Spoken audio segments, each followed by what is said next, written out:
Here's the exact play call. All right. We're Yes. going on 2. I'll tell you the snap down. We're going on 2. Don't forget to tell your guys we're going on 2 again as you're walking up there so everybody can hear it. You're going to hand off. It's going to be an off-guard run here to Trey Wisner. He's going to go right here, and sorry, there's nothing you can do about it. Yes. That's what this game should be. And ain't what's going to happen. But that's please. And then when they get stuffed 3 times, that's when you're going to lose it then. No, he needs to show some different stuff so other people see it. You play off of that for the big games and stuff. But don't go in there basically thinking we're going to run roughshod the next 3 weeks and just pound the ball in. That'll be fun for some fans, but some real fans looking at it are going to go, that ain't Georgia that you're running that ball downhill on.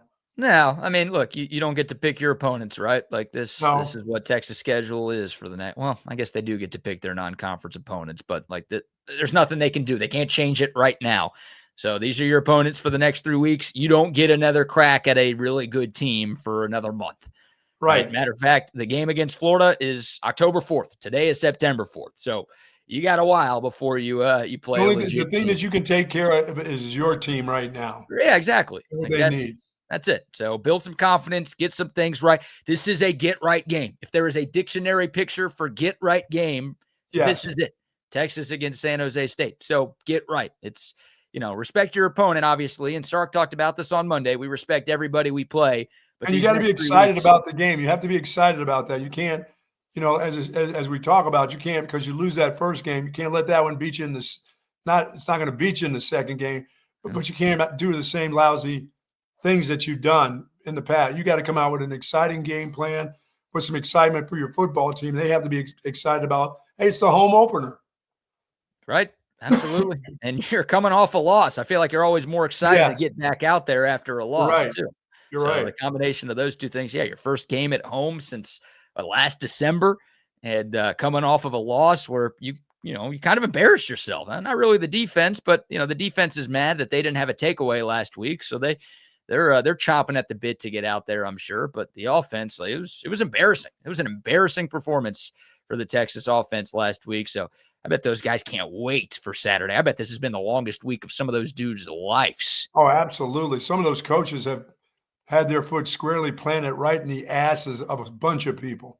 Yeah. And some of those coaches have had to look in the mirror and look at themselves and wonder what the hell's going on too. So it's a tough week at the house too. It's a tough week at the neighborhood when your neighbors see you getting out in your car and going to work in the morning. Hey, coach, good luck this week, you bum. I mean, yeah. Hey, if I'm Sark's neighbor and I see him walking his dog or something, taking the baby on a little stroller walk. I don't know. Oh yeah. I'm just doing this.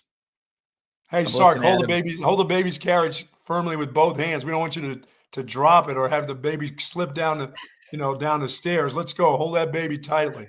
I mean, your neighbors see you. I've been in that, coming out of when I coached at Texas, losing and coming out of Circle C in the morning, and the next door neighbor's like waving to you. Oh my God, that guy sucked. How many fumbles did you guys have? Pretending to be nice, but under his breath, he's like telling his wife, that guy's a dumbass. Yeah, you should have seen that dude coach this weekend. Hey, have a good day. Have a good day. That's funny. That is funny. Yeah, I think that it's sometimes it's tough to. I mean, that's part of the coaching part of it. You have to keep your players excited about all the games, and the next 3 games. It's about getting yourself well, about getting your team well. You're fortunate enough to not have gotten blown out at Ohio State. It was a good, tough game, and you did a lot of things wrong, but there's a couple things you could have done right and won the football game. There wasn't nothing spectacular that they did to you. You did it all to yourself. That's what's so crazy about it. And now you have an opportunity to fix those things and go on and have a great football season. But each game has got to be fun. That whole thing about I want Arch to be himself. Well, he looked very mechanical and robotic in that game, and he didn't look like himself. You may need to use a different speech on him, Coach, when you say be yourself. I mean, it's not just Arch. The rest of your team has to be themselves too. And they've got to enjoy the game that they're playing and break the huddle and have fun doing it offensively. You got to look forward to the next play. After you had some success, you can't wait for the call to come in and see what we're going to do on the next play. I didn't see a lot of that when I watched this game for the second time. I noticed it a little bit in the first, BK, but I just watched a bunch of nervous guys waiting for something good to happen that didn't make it happen themselves. They were just kind of waiting for it to happen.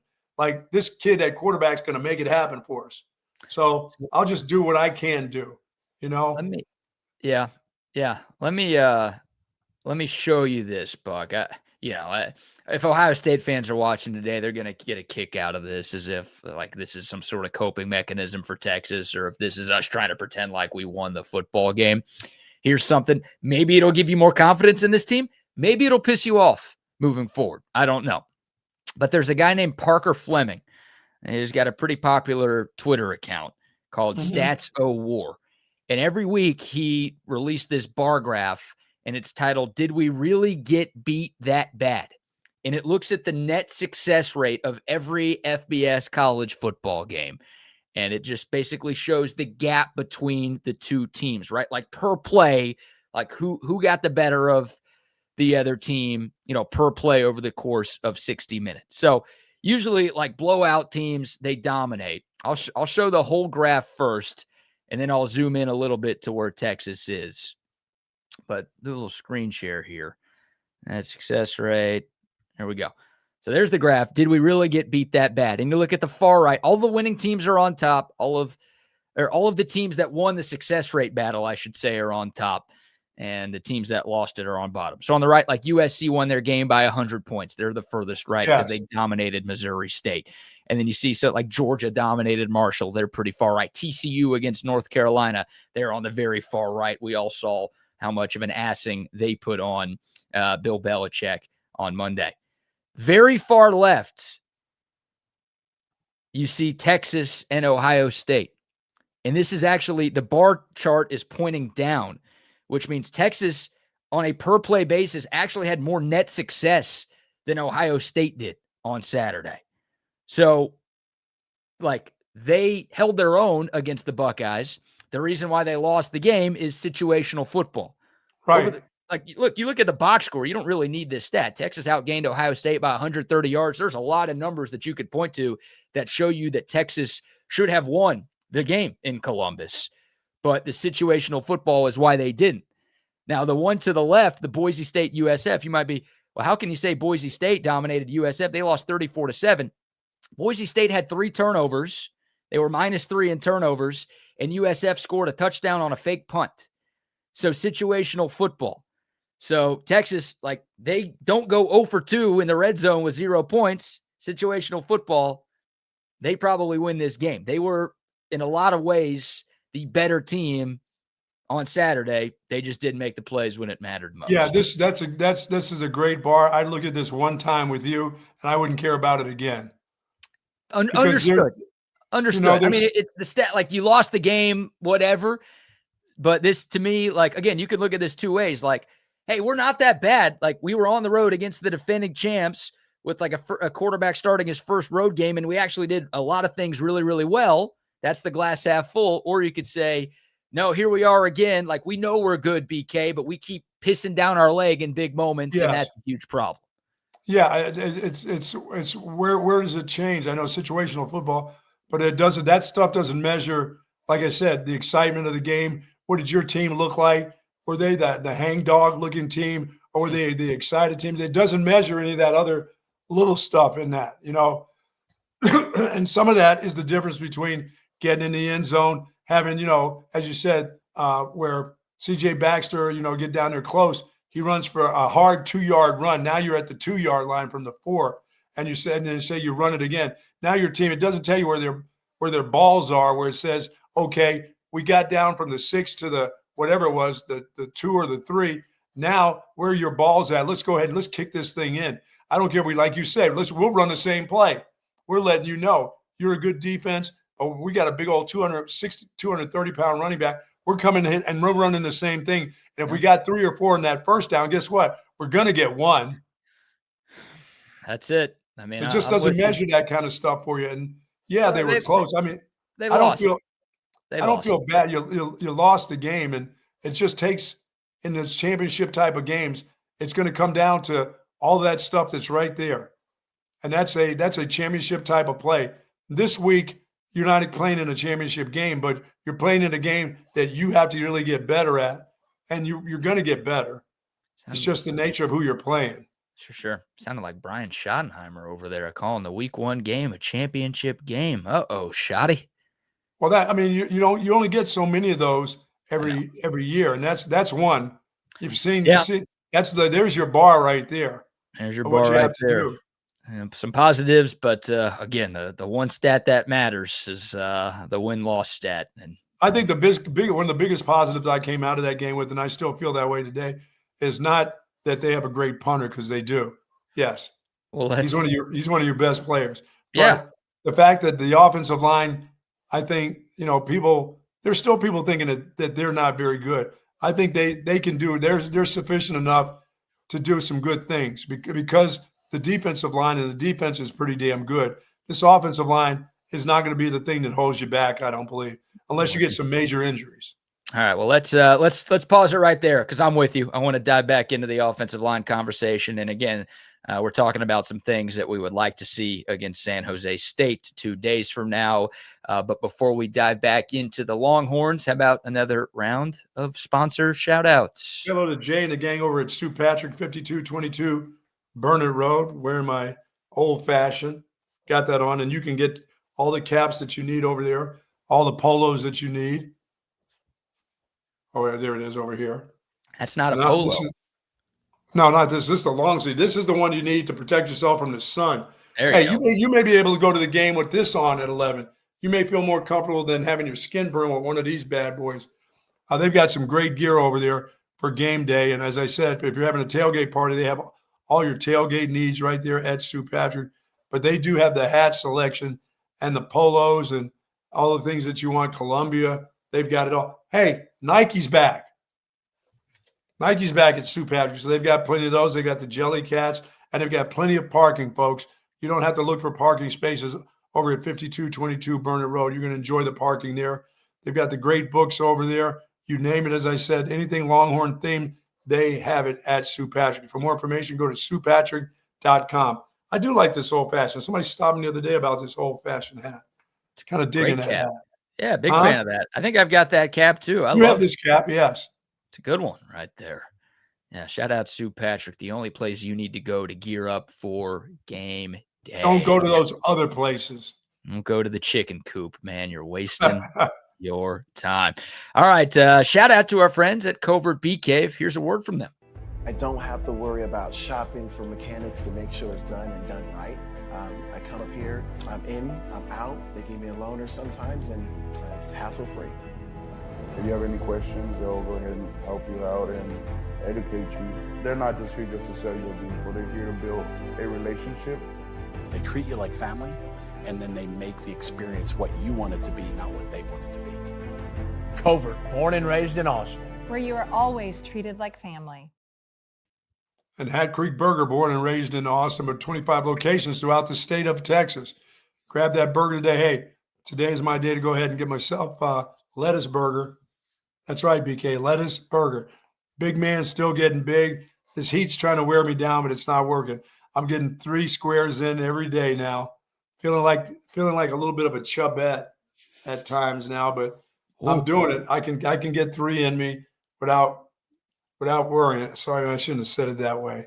I shouldn't say 3 in me. 3 square meals a day now. So feeling fantastic. But Hat Creek Burger is my spot on Thursday to grab myself a nice lettuce wrap. Yes, with cheese. Throw the ketchup in there, the onions. It doesn't bother me. I love Hat Creek Burger. I love their. Haven't had a shake though. Still not till Thanksgiving, but I do love the fries. And the sweet potato fries are fantastic. And folks, if you want to get your drink on there, if you want to have a burger and have a margarita there, you can. Where the kids play at the wonderful Playscapes. And there are locations in our area here of Hat Creek Burger that serve breakfast at 7 a.m. Find out the location near you and go check them out. You can get 3 in you, huh? Yeah, I get a little worried about saying it that way around you. You did say that you had a proctology appointment next week, so yeah, yeah. But I got everything done for that. Everything's done for the old proctor. I know where to go, know where to be, and it was all well done English-wise, so I'm good. All done English-wise. Yes. Oh, man, that is great. Shout out to Hat Creek Burger Company, and also a quick shout out to our friends at Cabo Bob's. We have renewed our partnership with Cabo Bob's for the 2025 Texas football season. And every time the Longhorns win, we are going to be giving away a massive gift card to Cabo Bob's. So, look, you're always rooting for the Horns anyways, but there's another reason to root for Texas on game day. Cabo Bob's will be hooking us up with gift cards to give to you people all season long. Shout out to them. One of my favorite places to grab a bite here in the Austin area. You know, the Longhorn fans right now are in, you know, there's still a great opportunity to continue, but I'll tell you who's not in a great, feeling like it's a great opportunity, that feel like they're just trying to fool themselves, is Alabama fan. They are like in full-blown panic, BK. I've never seen that group like that before. Even on they've never had very many bad seasons, but it's this guy that's the head coach right now. It's like, dude, get out of town. You know, some of them, and some of them don't really believe what they're saying. They don't even sound like they believe. The head coach himself doesn't even sound like, oh, there's a lot more season to go. When he talks, it's like, I hope we can do it, you know? Have you been watching Feinbaum this week? Yes. Okay, because I know you're a fan of that show, and there's always Alabama callers who chime in, especially when they're bad and when they lose. So yeah, has that been the sentiment all week long? Is oh my God, it's like they are dirt poor in Alabama. They're dirt poor, except for they still continue to talk about, you know, well, we have some really, really good players. It's just, I think they really think the coaching sucks. But dude, they just gave up last week at times. All those great players sort of put it on cruise control and gave into let's start all over next week. Those guys didn't play really hard on defense. Got to be kidding me. It was, let me pull up the stats to make sure I get them right. Florida State ran it 49 times for 230 yards in that football game. Like, when's the last time anybody has done that against Alabama? Are you kidding me? And you're right. I do think there was a little quit in them towards the end of the game. You know, Florida State was playing with the lead. Bama took a 7-0 lead, but then Florida State kind of took control, and they were playing with the lead for like most of the football game. And I do think there was a little bit of a checkout factor with. And you know, when I talk about the Texas guys coming out of huddle, that Florida State team after that score looked like they couldn't wait to get on the field offensively. I mean, you could just see it, and then you could see it after they scored. They just kept it going, and that defense picked up the pace, and guys looked excited about playing the game. And they knew they were a dog. I mean, they knew that they were a dog, but they put up or shut up for their quarterback too, and that guy just performed. Yeah, well, I think it helps playing at home, right? Too. I mean, Yes. You get a little extra juice from your fans too when you're playing in your home barn. I think if that game was in Bryant-Denny, probably doesn't go the way that it did. But there's no doubt. I mean, it was a shocking result, honestly. An incredibly impressive showing by Florida State. They go from unranked to number 14, and Alabama dropped 13 spots from 8th to 21. And we had the stat, like, Nick Saban in his illustrious Alabama career, when his team was a 2-touchdown favorite or more, he was 131-2. Kalen DeBoer in his year and a game at Alabama, when his team is a 2-touchdown or more favorite, is 4-4. Wow. So, like, the Vanderbilt game obviously last year hurt. The Oklahoma game last year was stunningly bad. And then it's like, all right, well, you've had a whole offseason. You know, now it's year 2. It's more of your program. Like, what can you do? And, with everybody watching, they embarrassed themselves. They fell on their face. Yeah, that was not good. But boy, they're talking on that show like there is no tomorrow. The only tomorrow for Alabama is they need to play in the championship game, you know, at the end of the season. And then if they don't, they need to get rid of their coach. Well, you know, it wasn't an SEC game. So that's the good news for the Crimson Tide, is they're 0-0 in SEC play, so they could still get to Atlanta. But that ain't a team that looks like they're going to get to Atlanta. Right? Like, No. there was no, Ty Simpson was okay. There was no aspect, like with Texas, yeah, the offense looked like crap. there's no doubt that has to get better for Texas to be in the SEC title game. The Longhorn defense look like they're good enough to win an SEC championship, right? Sure. So with Alabama, again, I gave you Florida State's rushing stats. Alabama ran it 29 times for 87 yards. Like they couldn't run. They got bullied in the trenches by Florida State, a team that won 2 games last year. Speaking of fan bases who were ready to fire their coach, everybody wanted Norvell out of town last year. They couldn't fire him because his buyout was too big. So they had to keep and hope. And Alabama got there's nothing about that team that looked top 10 or SEC title worthy. It's one game, a lot of football left, but there's a lot more positives you could point to for Texas. Oh, by the way, the fact that they played a much better team too, that's another positive. I understand why Bama fans are pressing the panic button right now. Like that was. Yeah, they got Georgia in a couple of weeks. Yeah, well, ULM has the chance to do the funniest thing ever this week. Where Nick Saban lost to ULM in his first year. Oh no, that one's probably not going to happen. Then they've got Wisconsin. Wisconsin next. Wisconsin's bad, and that's a home game for Bama. They really should win that game going away. And then the bye week, and then Georgia on the road at the end of the month. So that's the no Bama fan is going to care. It's similar with Texas, right? Texas fans feel better about Sark than Bama fans do about DeBoer. But it's like Texas fans are like, these next 3 games, we don't really care that much. Bama fans, their next 2 games, there's nothing Kalen DeBoer can do to get back in their good graces. No. Oh, no. He's got to win that game on September 27th between the hedges at Georgia to try to right his wrong from Saturday. And haven't they been the team on the good side of that lately? Yeah, they've handled Georgia. They've been the one team that's been able to pretty consistently beat them. Now, most of that was Nick Saban, but last year, Kalen DeBoer beat Georgia in his first opportunity. So we'll see. That was a big game. It feels like an even bigger game. Oh my goodness! For Roll Tide at the end of the month. Yeah, I like these game number 3s and 4s being important. Like for Texas going to Florida, you better be excited about that one because they will be excited. That's and once again 5 for Texas. Yeah, once again we've seen what has happened. You know, it's not just about their quarterback; it's the rest of that team on Florida. Have they gotten a little bit better? But they got their hands full this week too. I truly believe because I'm taking those points. South Florida. I'm taking those 17.5. Are you kidding me? You know, the fear that I have for Florida in that game is they play at LSU next week. And then they play at Miami the following week. So you talk about an overlook game. You're pretty big favorites. You're at home. You're playing a G5 team. Yeah, I worry about the physicality of that defensive group at South Florida, banging heads, knocking that quarterback around a little bit and stuff. That's the one. I don't fear that they won't win that game. I just fear that you just said those 3 games. Those are 3 unbelievably physical. Boy, that's back to back to back, isn't it? Oh, you can't be putting South Florida on the level of LSU and Miami. I am. I watched that game 1. I'm telling you, that's a group. Former Longhorn coach, defensive coordinator.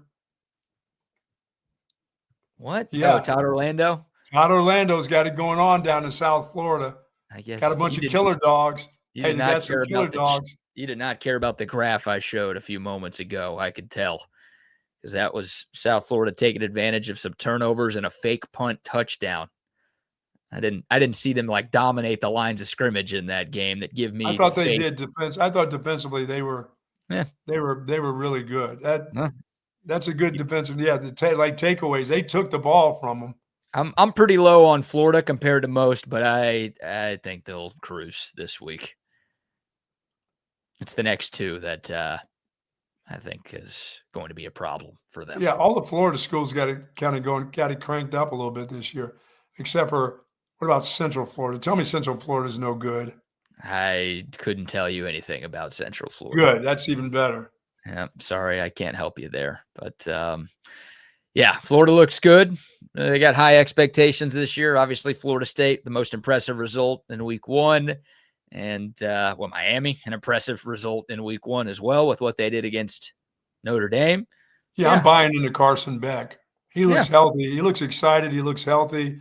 You know, there's nothing about that elbow in that game that showed you that he's got any stiffness or tightness. I mean, he was flinging it. He was just, like I said, he was just happy to have guys that if he hits them in the hands, that they would actually catch the ball. How about these next 4 games for Miami? Now, Notre Dame is tough enough to open up a season. They get Bethune-Cookman at home this week. Wow, that's 70-something to nothing. Then they play South Florida next week. I'm sure you're going to be calling for the upset there. No. Then the Florida game, and then at Florida State. That's early in the year this year. They're not playing that one at the end. There's a bye week in between the UF game and the Florida State game. But they better not take South Florida lightly. Yeah, that's your sleeper right there. Boom. Forget Clemson. South Florida, the way you're talking about them, that's the sleeper team that you've been looking for. And you're cheating a little bit. You're cheating a little bit because you literally picked Boise State to beat them game 1, and you've already seen them play. But I will still, if you want to call USF your sleeper now, then I will give them to you. Yeah, I wish I was more impressed with their big quarterback running the ball. I mean, running over guys. You were so impressed by them. What do you mean? I'm not that impressed still by the quarterback and the quarterback run plays. I think I know he's powerful, but he's a little slow-footed, so I worry about him getting crushed and hit by some of the teams that we're talking about them playing now. Be some different hits put on them against Miami. Oh, man. All right. Well, our guy Lee Sterling's going to be joining us in about 15 minutes here, so we'll get his thoughts on some of the top games in college and pro football. And we'll ask. He lives in Florida. He was at the Miami Notre Dame game, so we'll ask about that. We'll also get his thoughts on South Florida because that is your new favorite team. Yeah. Can't quite figure that one out, but there you go. All right, back to who we didn't say much about. We talked about teams in the SEC. I mean, is Joey Freshwater's team okay without their quarterback? Yeah, they look good. I mean, they played a nobody last week, but they dominated. Yeah, they did. 63-7 against Georgia State. Yeah, that should have been the score. You're right. Yeah, so they took care of business. We'll learn more about Ole Miss. I mean, they play Kentucky in Lexington this Saturday. There's already some SEC conference games this weekend. Oh yeah, and, that's one of them. So not super exciting. Should be a game Ole Miss wins. They're favored in that one. Kentucky may be the worst team in the conference, but that's an interesting early road test for the Rebs. See what they've got post Jackson Dart. You know what the biggest game in college football is this week? UTSA versus Texas State. UTSA at home after their battle with the Aggies. Yeah. I'm sorry about that Texas State loss. Texas State is probably going to get hammered by the Road Runners. Beep beep this weekend. You're putting in the call. I thought you were a big Texas State guy. Sorry. I watched the Road Runners last week. They had a little bit of a chance last week. I think they'll take care of Texas State. You're going UTSA in this game. Yes, sir. Last year, Texas State beat them 49-10. Not happening this year, brother. All right. I like that pick. Yeah, you're saying College game day should be in San Antonio instead of Norman, Oklahoma for Michigan. Why not? I can give you a few reasons why not. You really want to know. Not a ton of super marquee matchups on the slate here in week 2. It's more, I don't want to say it's more of an NFL week because we'll all be locked into college football. It's what we do here. But your bigger games are in week 1 of the National Football League than in week 2 of college football. But that Michigan OU game is it's interesting. I went back and watched some detailed highlights of Bryce Underwood and his college debut for Michigan against Nevada and against New Mexico. And he looked pretty good. He had some simple throws, didn't he? Yeah, they made the game pretty easy for him. A lot of one reads, a lot of half field reads. Right. Michigan's just so much more talented than New Mexico that his guys were able to win pretty easily, and he didn't have to go through a ton of progressions to get the ball out of his hand. But I noticed him looking at some receivers, BK, and just looking over to him and throwing it. Yeah. Their guy was just better than the other guy. No doubt. He showed the arm talent, though. It's there. Yeah. But obviously this is a much tougher test on the road, a good atmosphere against a very good Oklahoma defense. That's an interesting game. And not a lot of people are giving Michigan a chance in that one, which is a little surprising to me because Oklahoma, everyone forgets Oklahoma was 6-7 last year and lost to Navy, I guess. Like, I don't know. People always talk about Oklahoma like they're going to be some 9-10 win football team this year. And it's like, I don't quite see that. So there's still some hole. That team struggled to run the football against Illinois State last week. Yes. Now they got Michigan and their defense coming to town. Like, I don't know. I give Michigan a much better chance than I think. This won't be a high scoring. It won't be a high scoring game. No, I don't think it will be. Two interesting storylines at quarterback. John Mateer put up some good stats in his first game. His mechanics still worry me a little bit now compared to Arch Manning. His mechanics were a lot better last weekend. Yes.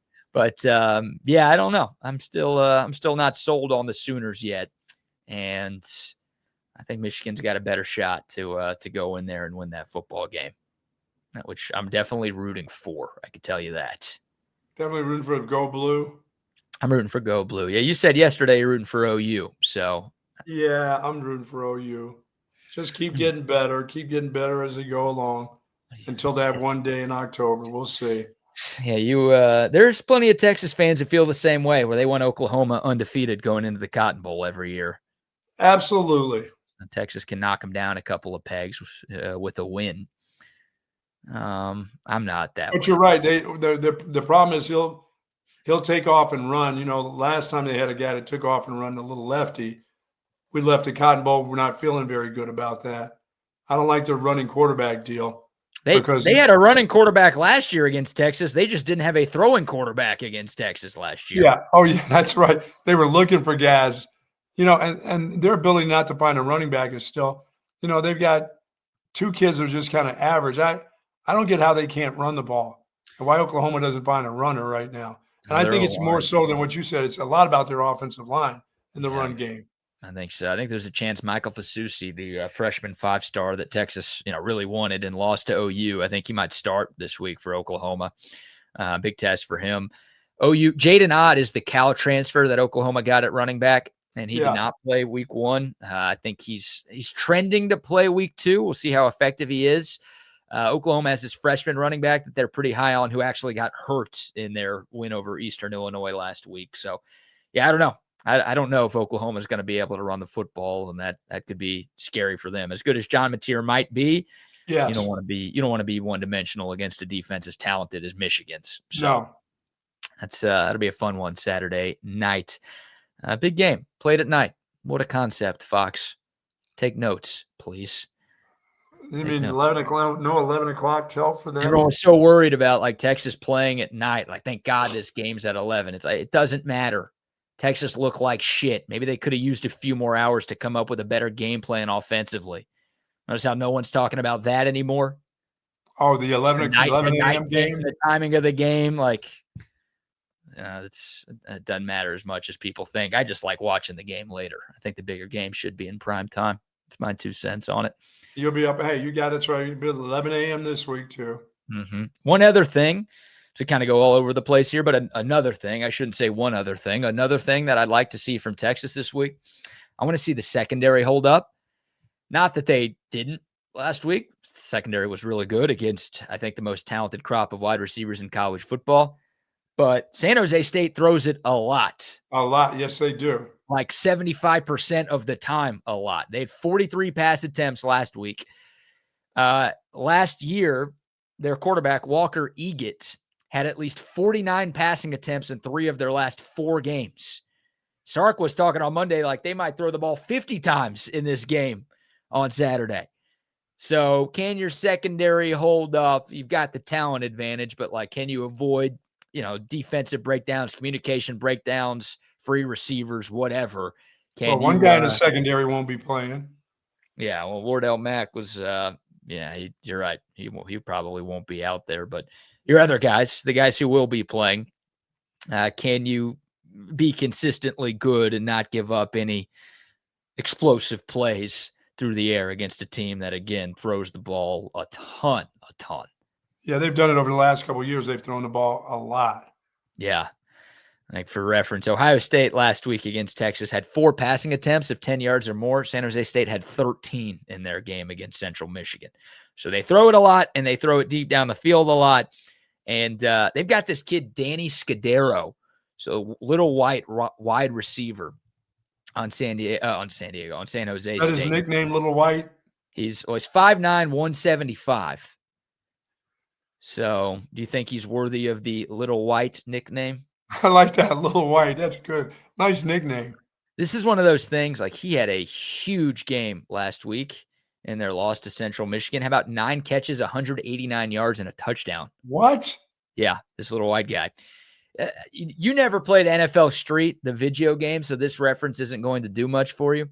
But there was like a mode in that game where if you beat a team, you would get to take a player from that team. So like you would start with a bunch of made-up guys, and then you'd always play the Falcons first so you could take Michael Vick because nobody could stop that dude with his arm and with his legs. He was like the best player in every video game in his playing days. If that was a feature, if that was a real-life thing where you could snag a player from the other team, Danny Scudero is the guy that I want from San Jose State. You take Little White? This guy, Little White, as you call him, I think his game can translate, man. We're talking about a redshirt sophomore here. He had 664 yards and 5 touchdowns on 52 catches last year. And then again, 9 for $189 and a touchdown. He's got a little juice to him, Little Whitey. Nice. So watch out for him a little bit. He's a future portal target for some big school, I think. Obviously, let me ask you this: is Mosley playing this week? The guy that they went out to get, is that dude playing? I don't think so. I did hear earlier this week that he is trending to be ready for conference play, which is the most important thing. Again, you should need him these next 3 weeks. You'd like to see him at some point just to know what you got. What the hell happened to him? Yeah, lower leg, some sort of ankle issue. It's bothering him. So, yeah, the good news is he is expected back for your next important game.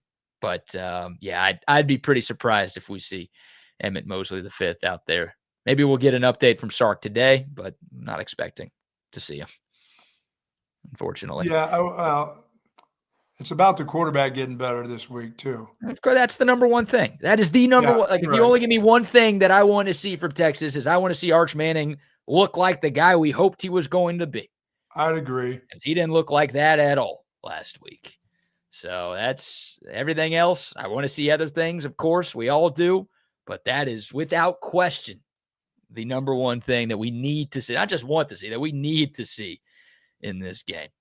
All right, before we chop it up with Lee Sterling and get his winners for the upcoming week of college and NFL football, how about a few more sponsor shout-outs, Buck? Shout out our friends over at Texas Orthopedics, folks. Contact the folks there if you've got problems with your hips, your ankles, knees, surgical and non-surgical care for children and adults, of course, spinal care, sports medicine, joint replacement, rheumatology. Dr. Danny and Stockton are dedicated orthopedic surgeons there. Their goal is to get you right back into good health and the great quality of life that you definitely deserve. And Texas Orthopedics, when that time comes, folks, they're the largest independent orthopedic practice in the state of Texas. For more information, go to txortho.com. Yes, sir. Yes, sir. Shout out to our friends at the Altstadt Brewery as well. Oh, yeah. The best beer that you can find all throughout the great state of Texas is Altstadt Beer. You might need it to get through this Cowboys game tonight. But any football watching you have coming up over the next few months is made better with the greatness that is Altstadt Beer. Brewed locally in Fredericksburg. They've got a bunch of different brews, something for every beer drinker out there. The lager and the Kolsch, those are the 2 flagship beers. Those are my 2 go-tos, but they've got a great light beer. They've got a great Hefeweizen. They've got the seasonal Oktoberfest back in stores. They've got something for everyone, I'm telling you. So the next time you're at the grocery store, the next time you're at 34 Wine and Spirits, the next time you're anywhere, make sure you are picking up a 6-pack, maybe a couple of 6-packs of Altstadt Beer.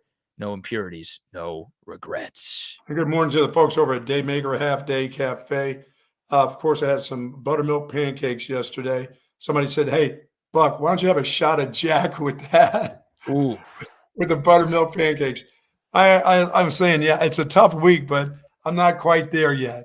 I'm not ready to have a shot of Jack with my stack of pancakes yet, but you can at Daymaker's Half Day Cafe. They've got it all. State Fair waffles, of course, biscuits and gravy. And if you want to have that big burger like BK loves that, you know what they have, BK? A Texas pastrami sandwich. I've not had that yet. I like pastrami. I got to see what a Texas pastrami sandwich tastes like. What is it, brisket? Or is it real pastrami? I 'Cause, you know, assume if it's called a pastrami sandwich, it's going to be pastrami. Maybe I'm going chicken out fried on a limb. Did you think it's chicken fried pastrami? I think it's just pastrami, but I don't know. I love it. Well, I got to get a shot at that at Daymaker, of course. Daymaker Half Day Cafe, folks. I guarantee you Lee Sterling knows about pastrami sandwiches because he gets around. He spends a lot of time in New York, and I don't know if they got a good pastrami sandwiches down in South Beach area, but I guess they do. We'll bring him on right now. Lee Sterling from Paramount Sports joining us for his weekly conversation. Lee, what say you about the pastrami sandwich allegations from the Buck? All right, so I eat pastrami once in a while. I'm more corned beef, a hot corned beef sandwich. Corned beef on rye with a spicy brown mustard. That to me, with coleslaw and a pickle spear. Wow. Heaven. Yep, I could work with that. I could work with that too. Anytime. You got a go-to spot up in New York, Lee? Katz's Deli is great. I mean, sometimes I just like to go to a fresh bakery and get the rye myself and get it cut off and heat it up.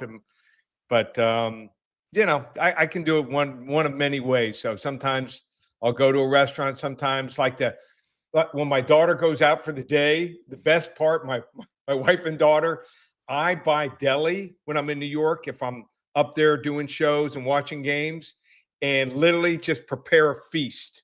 I usually will do a lot of times I do a Reuben, guys. Very underrated. Is a Reuben. Yeah, okay. I like that. I like that. All right, Lee, before we get your picks for this weekend, I know you were in the building for Miami's upset over Notre Dame last Sunday. Brag about that, but talk about that game as well. Your big takeaways from the U's big win.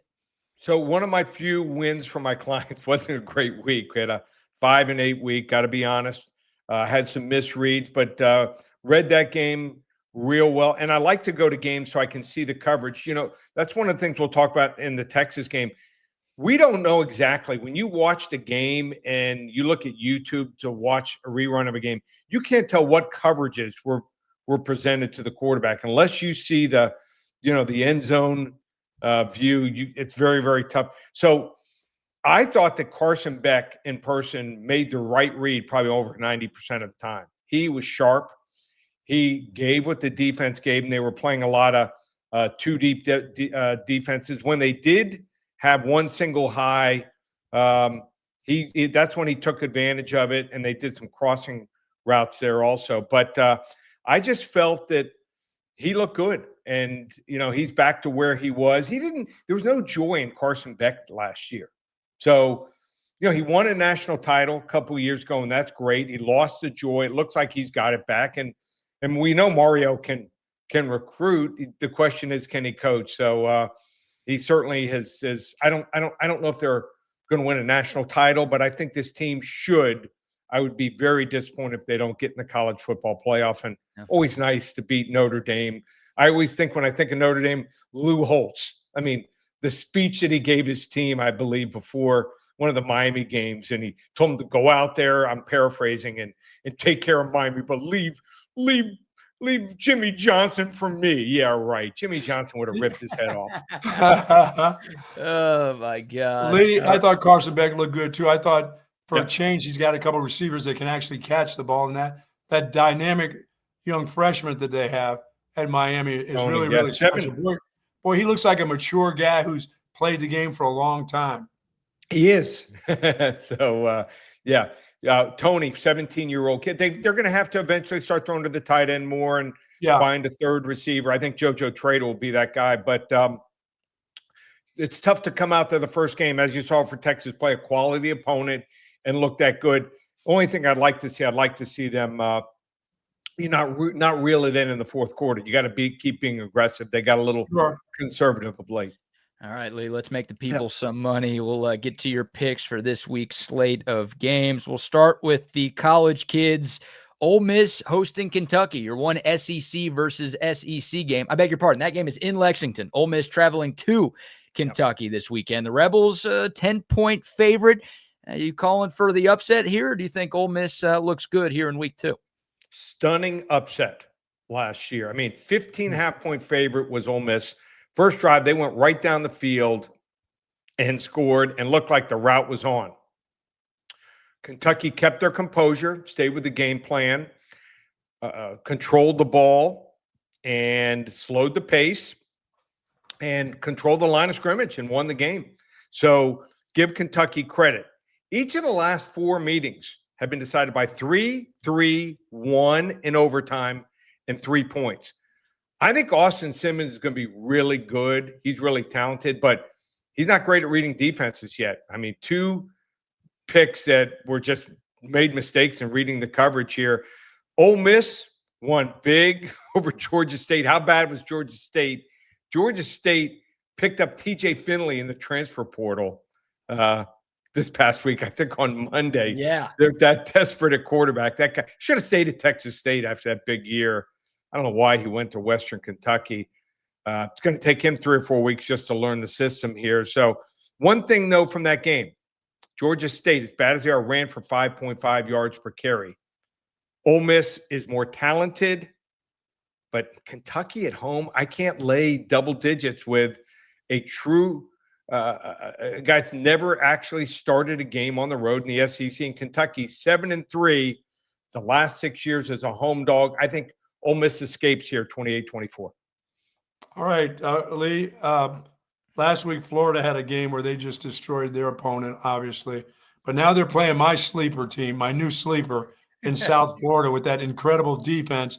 I don't know, everybody talks about their quarterback, but I think they've got one of the better defenses in the country. They played to that last week, and they have some athletic guys on defense. And Florida's given up an awful lot of points. 17.5 points is a lot of points. I know they're playing in the swamp, but Florida kids against each other, I think I may take those 17, Lee. What do you think? Boy, they're laying them out there like free bread. You know, here it is. Take that pastrami sandwich. You know, go for it. You know what? We had South Florida, and I loved them in that spot. Boise had to travel cross country, and I felt that without Austin Gentry, they were going to struggle. They lost a turnover battle 3-0. Yeah. So I think they're better. I like their coach. I like their quarterback, Byron Brown, but don't love their receivers. Don't love their running backs. I don't think they're next level here. If they fall behind, have to throw the football, they're going to be in trouble. And Florida's not going to wilt like Boise did in the swamp here. How good is Florida? They won 55-0, and their kicker missed 3 field goals. When do you ever see a kicker miss 3 field goals? He was 2 for 5. They had to settle for they should have won this game 77-0.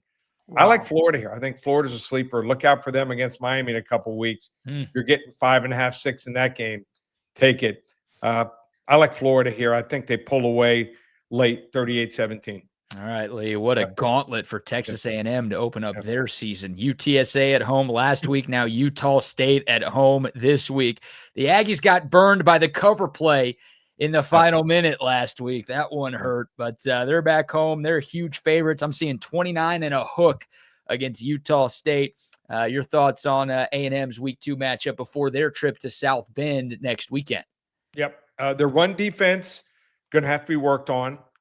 Leave something to be desired, and that's why you play these teams. I mean, at least they're not playing FCS opponents, you know. True. So give them credit there. Utah State Bronco Mendenhall. Eventually, he's going to turn this team into a quality team. I think Utah State, though, can beat the bad teams, not going to be able to play with the good teams here. So the backdoor cover, if you had A&M, was rough there, and I think your mom and dad were the only ones jumping up and down there.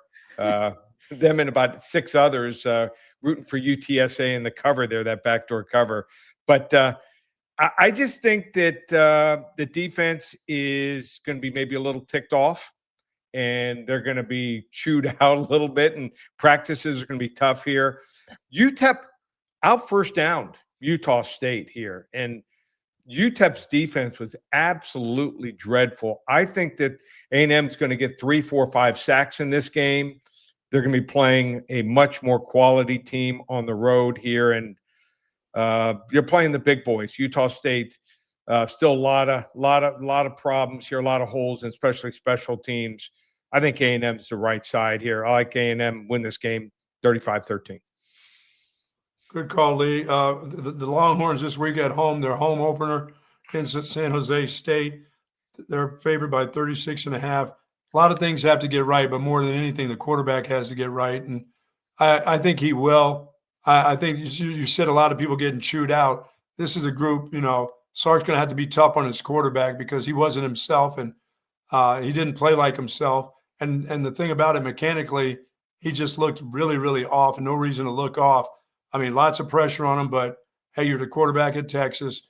Now you're at home. You're playing a team like San Jose State that would love to try to score some points on your defense in the throwing game.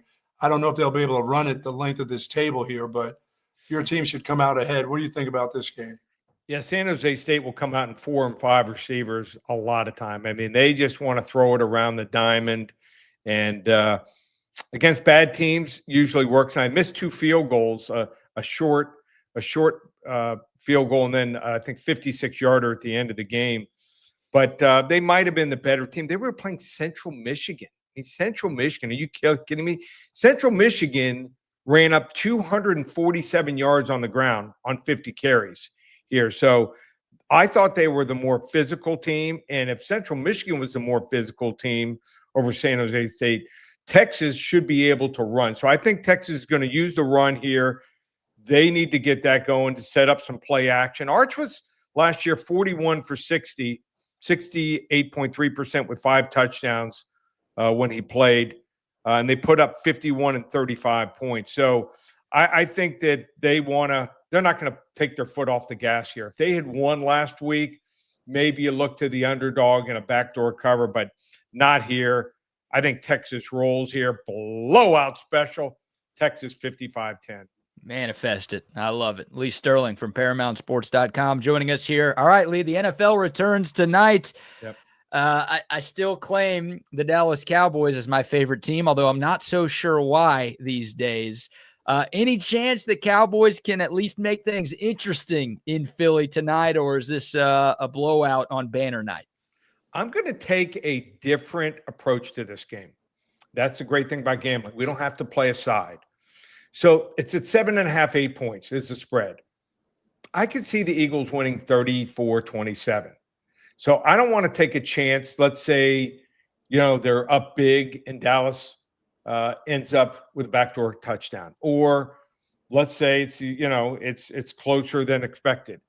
Let's look at who's available. No Micah for Dallas. I don't think their defense is going to be at the same level it's been in the past. How about for Philadelphia? Because of the salary cap, they lost, listen to all these guys. Josh Sweat, really good defensive end. Defensive tackle, Milton Williams. Safety, C.J. Gardner-Johnson. And their cornerbacks, Isaiah Rodgers and Darius Slay. Those are 5 big losses here. And I think that Dallas's offense is going to be able to put up some points here. We're going to go over 47.5 total points. I think it's the easiest way to approach this game and win it. I like it. I like it. Yeah, I mean, I'd love that too, Lynn. It's like during the preseason, you didn't see Dak Prescott. You just hadn't seen anybody play for Dallas. It's like, who are the guys that actually played in the preseason games that could show you anything? And the group that you saw last year never showed you anything. So they've got some new bodies, and maybe that's what's going to turn it around. The next game, the Rams, -3 to the Texans. Boy, I like the Texans defense. Matthew Stafford is going to play. Looks like his neck is going to be okay, but he may not have a neck after the Texans defense gets a hold of him. -3. I kind of like the Texans. What do you think about this game? This is going to be our game of the week. First 5 callers to call right now, we'll give it to them for free. Just call 800-400-9741. I think I saw something in this game that's going to be real advantageous for one team to take advantage of. So if you want to get that game for free, just call 800-400-9741. And how big is this week? We have our first 40 to 50 unit max wager. So I watched every single game by Division I team, and I think I found one team that's way overrated and one team that's way underrated. And that happens sometimes early in the year. I think this game, we're going to look back and say the line is off by 7 to 10 points. So anyone wants to get that game, You can get it. We call it our September to Remember, 4 weeks through the end of the month on our phone service where you get 9 to 12, 9 to 13 games a week. Normally $4.97. Use coupon code SAVE100, just $397. You can get that. That game will be included. So you want to hop on board, now's the time. And also I do the Locked On Bets podcast each and every day. So if you want to hear more betting type talk, as soon as you finish watching Brad and Bucky, go to YouTube and type in Locked On Bets and subscribe there. And Monday through Friday, we'll give you 4 or 5 free plays. Me and my co-host Kevin Rogers, who's a Florida State fan. It's tough dealing with him after Florida State won. They're all of a sudden. I have to say this. I was walking around Friday and Saturday.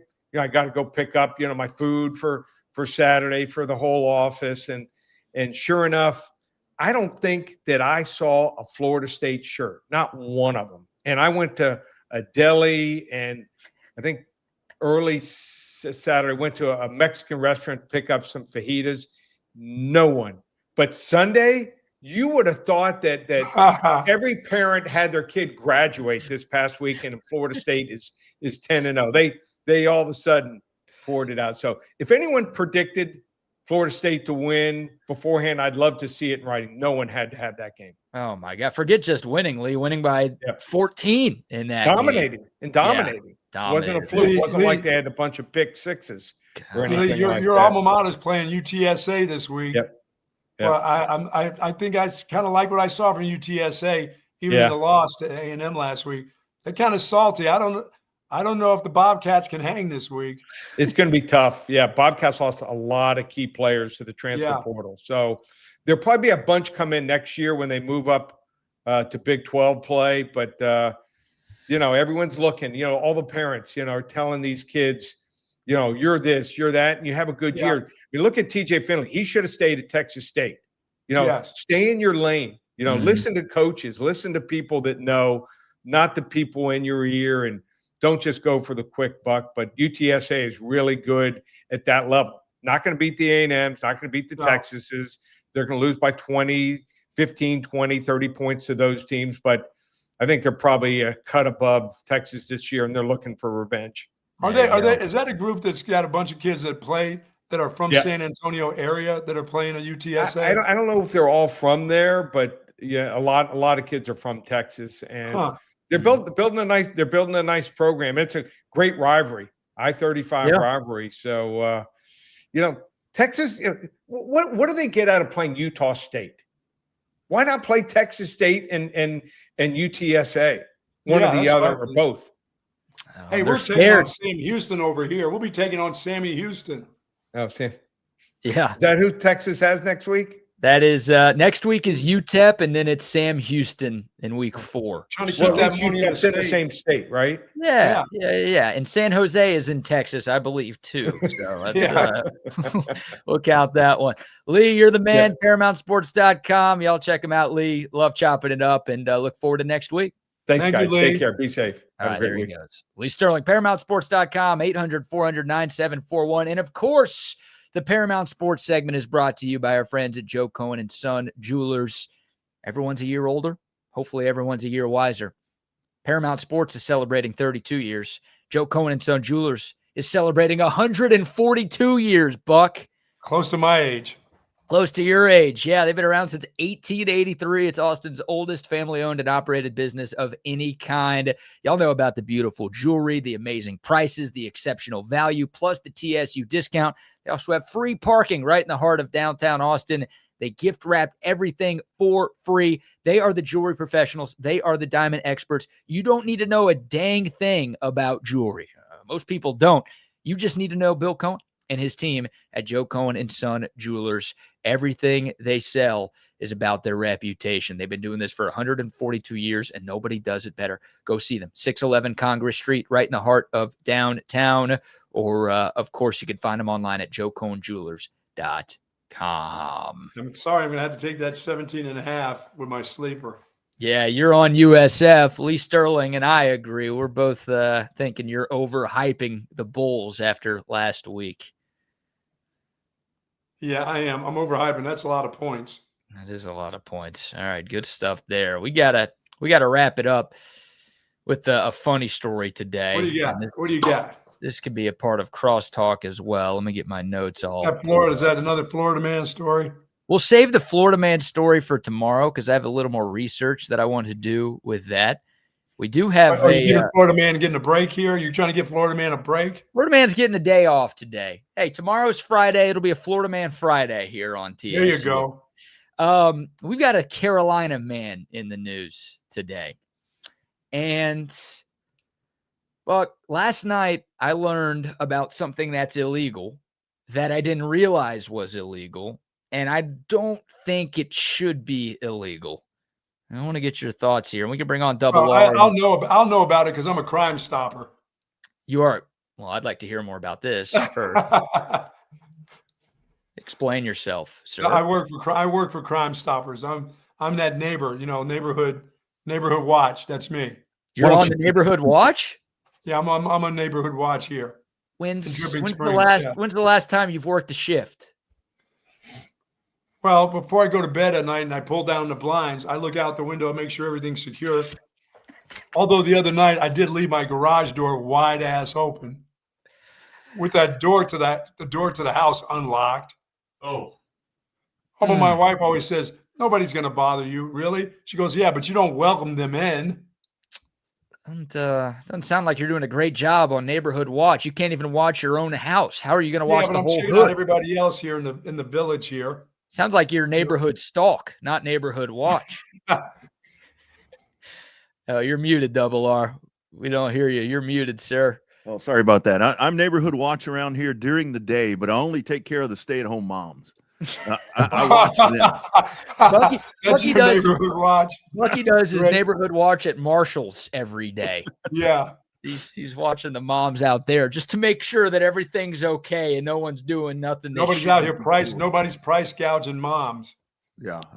I'm not looking for prowlers. I'm looking for prowlets. No, you're looking to sign them up for the next spin class. I know what you're doing. That's right. Come on. It's a good workout. All right, hey, ladies, I got a new thing I'm doing around the neighborhood. I want you all to come to my spins. We're gonna sweat it out to the oldies, me, Richard Simmons, and everybody else. Get on that bicycle seat, girls. Let's go. As easy as riding a bike. Yeah, and wear something tight, would you? Wear something tight. Yeah, wear something that your skin can't breathe. Girl. Oh my God. All right, so I want to get all of y'all's thoughts on this. Last night, I learned about something that's illegal that I don't think should be illegal. A North Carolina man by the name of Harry Burdick Jr. Yes, Harry Burdick. I know the Burdicks. I know some Burdicks up there. There you go. Well, Harry was arrested back on August 22nd, a couple of weeks ago, in Davidson County, North Carolina. Okay. All right. Now we're getting Davidson County. Okay. All right. So what crime did he commit to get arrested? Well, drunk driving, probably one. Not involved here in the making of this story. Authorities arrested him because he's married to 3 different women. Oh. At least he's married to at least 3 different women. At least 3 different women. They're worried that there may be more out there. What the hell's wrong with him? Same name? What's that, Wags? Is he using the same name? Using the same name. He was charged with 2 counts of felony bigamy after investigators discovered 3 separate marriage licenses in his name. Dang. Damn. First of all, why would you want to do that to yourself? What is wrong with him? That's a lot of yapping. Man. You really hate yourself, man. You really hate yourself.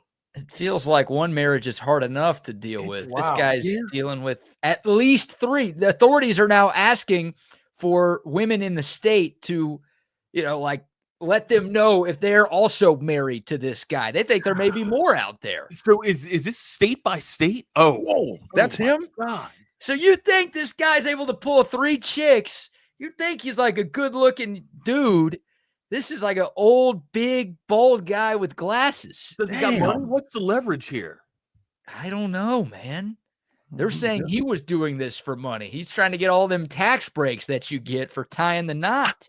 Wow. I figured it was going to be a dude that looked like a sheik or something, you know? I thought it'd be like a George Clooney type or something here. But no, this is don't go looking for women down in North Carolina. That's for sure. No, if he's trying to come up, I can only imagine what the people, I guess the marks are. I can only imagine what the marks look like if this guy looks like this. Yeah. Do we have any pictures of the wives? No pictures of the wives. Thank God, because Rodney sometimes he'd still go looking. Probably, I don't know. Yeah, I'm also intrigued. Looks like he's like 2 steps away from grabbing his heart and going, "Oh my goodness, it's over."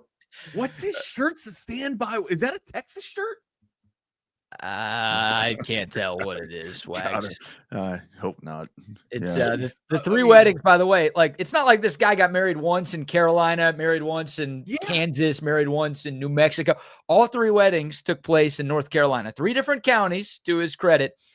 But as of now, there's no indication that any of them have ended in divorce. So it's not like, he got married 3 times and then divorced twice, so it's all good. No, they believe he is currently married to 3 different women, and they also believe that there's no indication that these sister wives knew about each other at all. I know. They know now, and they're talking a lot. Oh yeah. Why is this illegal? That's what I was going to ask. Like, is this state by state regulations? You guys are making all your jokes about how hard it'd be to marry. I think this guy's a king for being able to pull that many chicks. This guy's a legend. I agree. I mean, so what's the problem with that? You can't marry. Depends on the opposition, buddy. It depends on the opposition. I don't have that much conversation in me. I would pass out from talk. How did he? I wonder how he did it. Like, one night he would stay with one. He had to say he traveled for work all the time. That's why he was never home. But like, how does he handle that? All of those, and it's not just dating. Like, there are times where in our single days, I'll speak for you guys. I'll speak for me. You got a few different girls on your roster, right? You got a few on a rotation, and it's like, it's hard enough when you're not actually dating them or with them to keep everything on track, and you know who you're talking to and what's what. 3 marriages. That dude plays a lot of night. He knows where a lot of the night golf courses are. That's for sure. Yeah, he does. That's impressive. I've watched a lot of those movies where it's like it's a married dude with a family, but he lives on the road a lot, and he has like another family somewhere else, but he's not married. You know, he's got a whole nother setup there, and the guy bounces back and forth. Matter of fact, I know a guy that does that, and it's not me because I travel, so it's not me. But it's like, how do you keep all that in order? He's got to pay some bills somewhere. So his bank account must be slim to none. This guy's a legend for doing this. I was going to say he's getting 3 dinners a night. He's a legend. I'm with BK. That's true. I would at least change my name for one of them, but I guess if it's for tax purposes, I mean, it's pretty genius. We're finding out, BK, North Carolina man is not like Florida man. Florida man's into killing people and stuff like that and beheading people. Yeah. This guy's just into getting a lot of action. He's just into banging people. What's wrong with that? Yeah. Why is that a crime now? You're sleeping with a bunch of people. A guy who looks like this being able to pull one woman is a big story. This guy getting 3? Come on. Legend. That's NASCAR country. That guy. You can take that guy's face off. I don't want to see that all day in my last thoughts of the picture I saw of that dude. All day. What'd you say? You wanted to see more of this guy? It looks like one of the nuns that I had back in the day with that thing on her head. What's he want to ask us? He looks like he wants to ask us something. What's he want? You want any corn on the cob from North Carolina? He's like, boys, you want the secret? You want the secret? I want to know. Rodney, you're liable to be on the move somewhere and see this guy underneath the hood somewhere. Yeah, that's Nights In right there kind of guy. Yeah, that one for sure. I bet he'd hit the Nights In. The only crime this guy's committing is being a victim of his own success. Gentlemen. Really? We should be applauding this guy's bad. He's a badass. Are you that fast? BK's fast at getting, or he's anticipating getting married now, huh? Is that what's going on? Yeah, to 3. I like what he's doing. To 3, okay. Yeah, keep the rotation going. Have the Rolodex stay jammed. Dude, be careful what you wish for. This is probably a very dumb question, right? But I saw Utah come up in the comments here, right? And it is polygamy, all right? And I don't know if I don't know how real Big Love is on HBO, but Can you have 3 wives in Utah? I don't know if that's allowed anywhere anymore. That's legal anywhere. Yeah. Okay.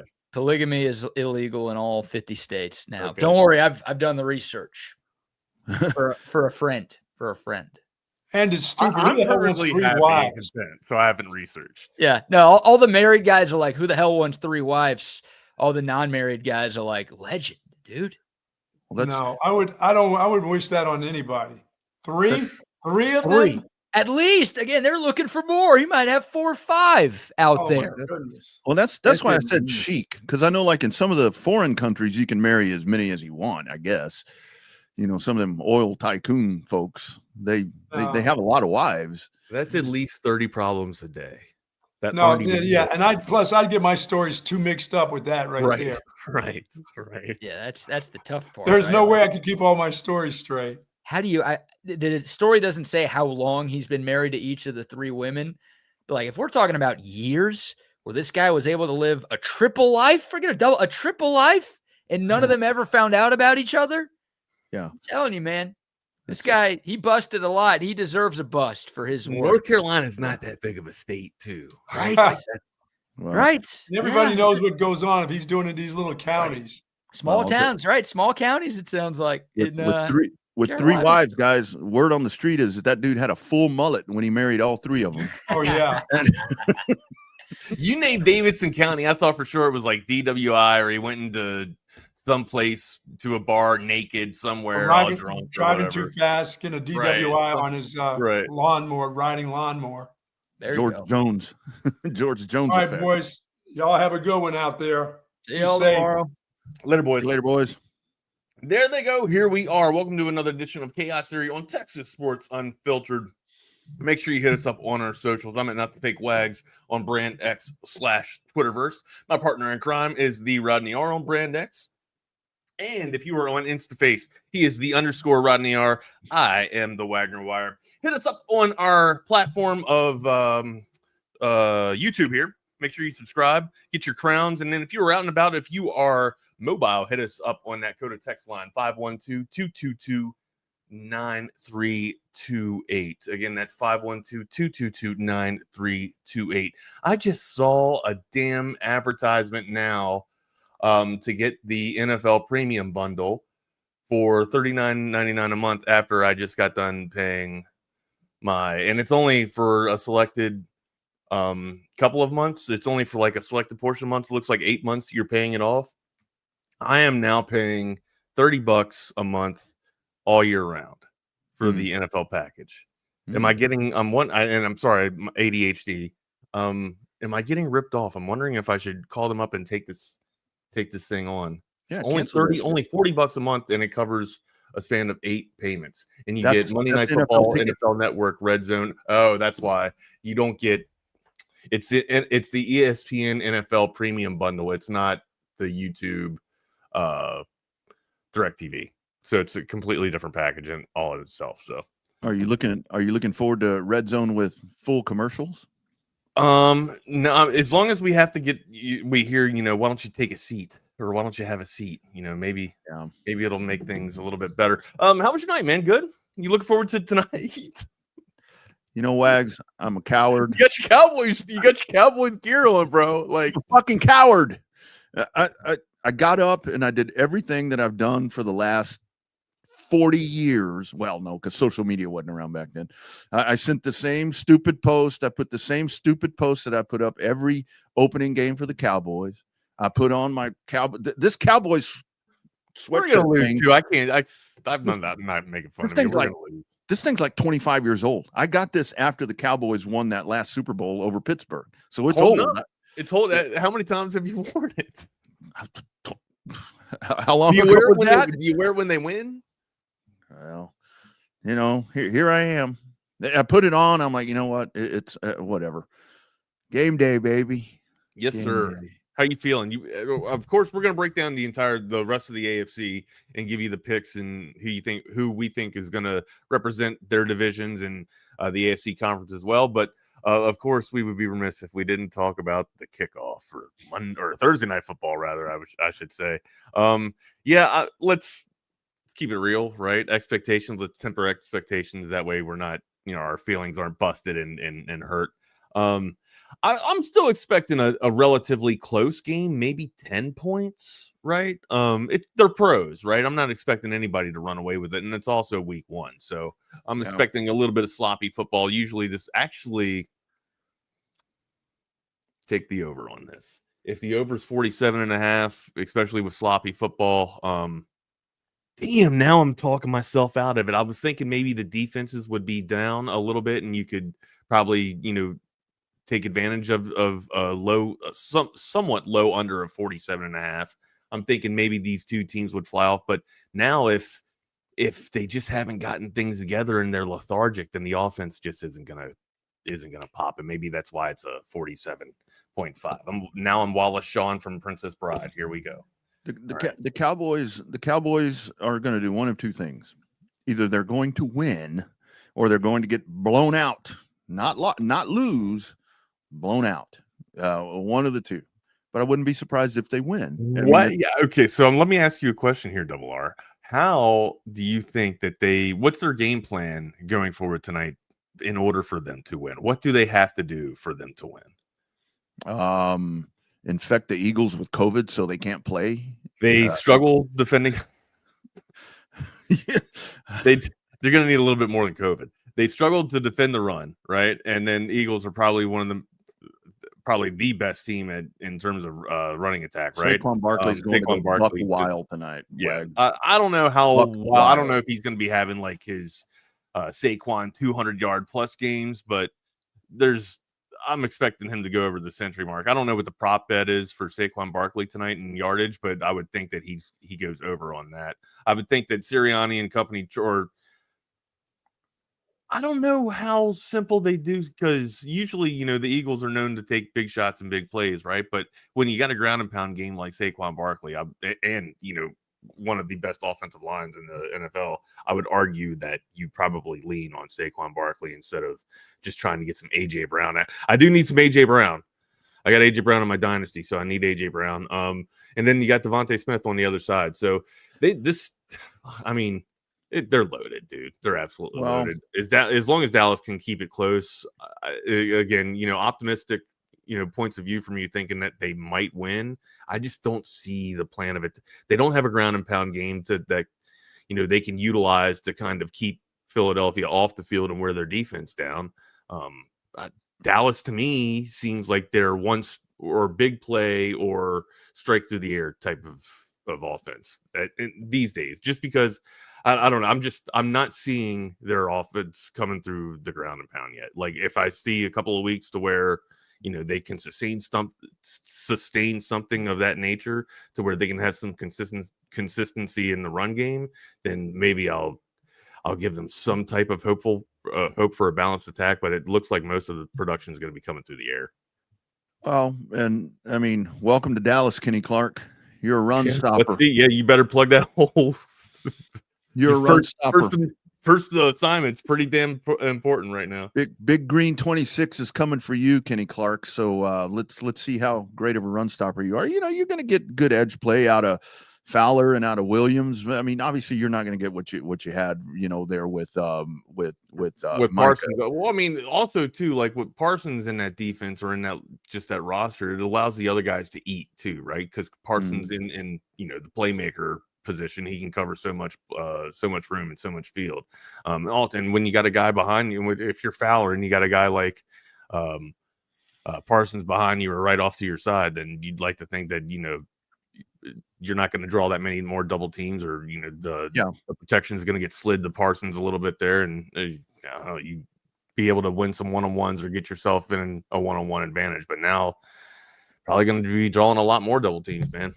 Well, and I honestly like Donovan Wilson, Hooker, Diggs, and Bland in the secondary. I mean, I like that. That's a good That's a decent tandem. That's a decent group, right? That's a good core. Yeah. So I think if you go to the air, if you can get some rush, but it is you got to stop the run, and it's like, again, with the morning for me, a Cowboy opening day game morning or whatever. I look on the Today Show and there's the commissioner of the NFL, because this game's on NBC, and then I flip over to the GMA and there's Jerry Jones still trying to explain this trade.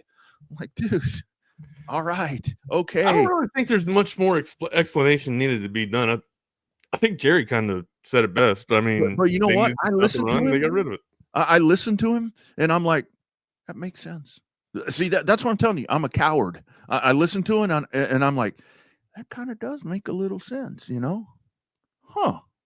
So, I don't know, man. I think Dak's going to have big numbers, and you know why Dak's going to have big numbers is because I saw somebody put 56-28. I don't know if it'll be that bad, but I think what will happen is the Eagles will jump out, probably, with the run game, and then playing from behind. That's why Dak's regular season numbers are always so good, because the line's only 8.5 double R. Huh? The line's only 8.5. Yeah, it's 8.5. But when we talk about Dak's amazing regular season numbers, it's a lot of times because they're down by 3 touchdowns, and then in the fourth quarter, here he is slinging.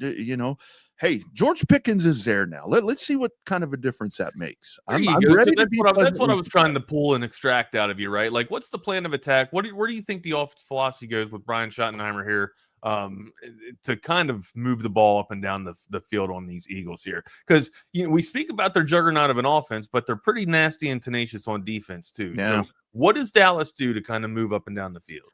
You're going to have to throw it, and I mean, here's your revamped offensive line. I mean, Tyler Guyton, Tyler Smith, BB, Booker, and Steele.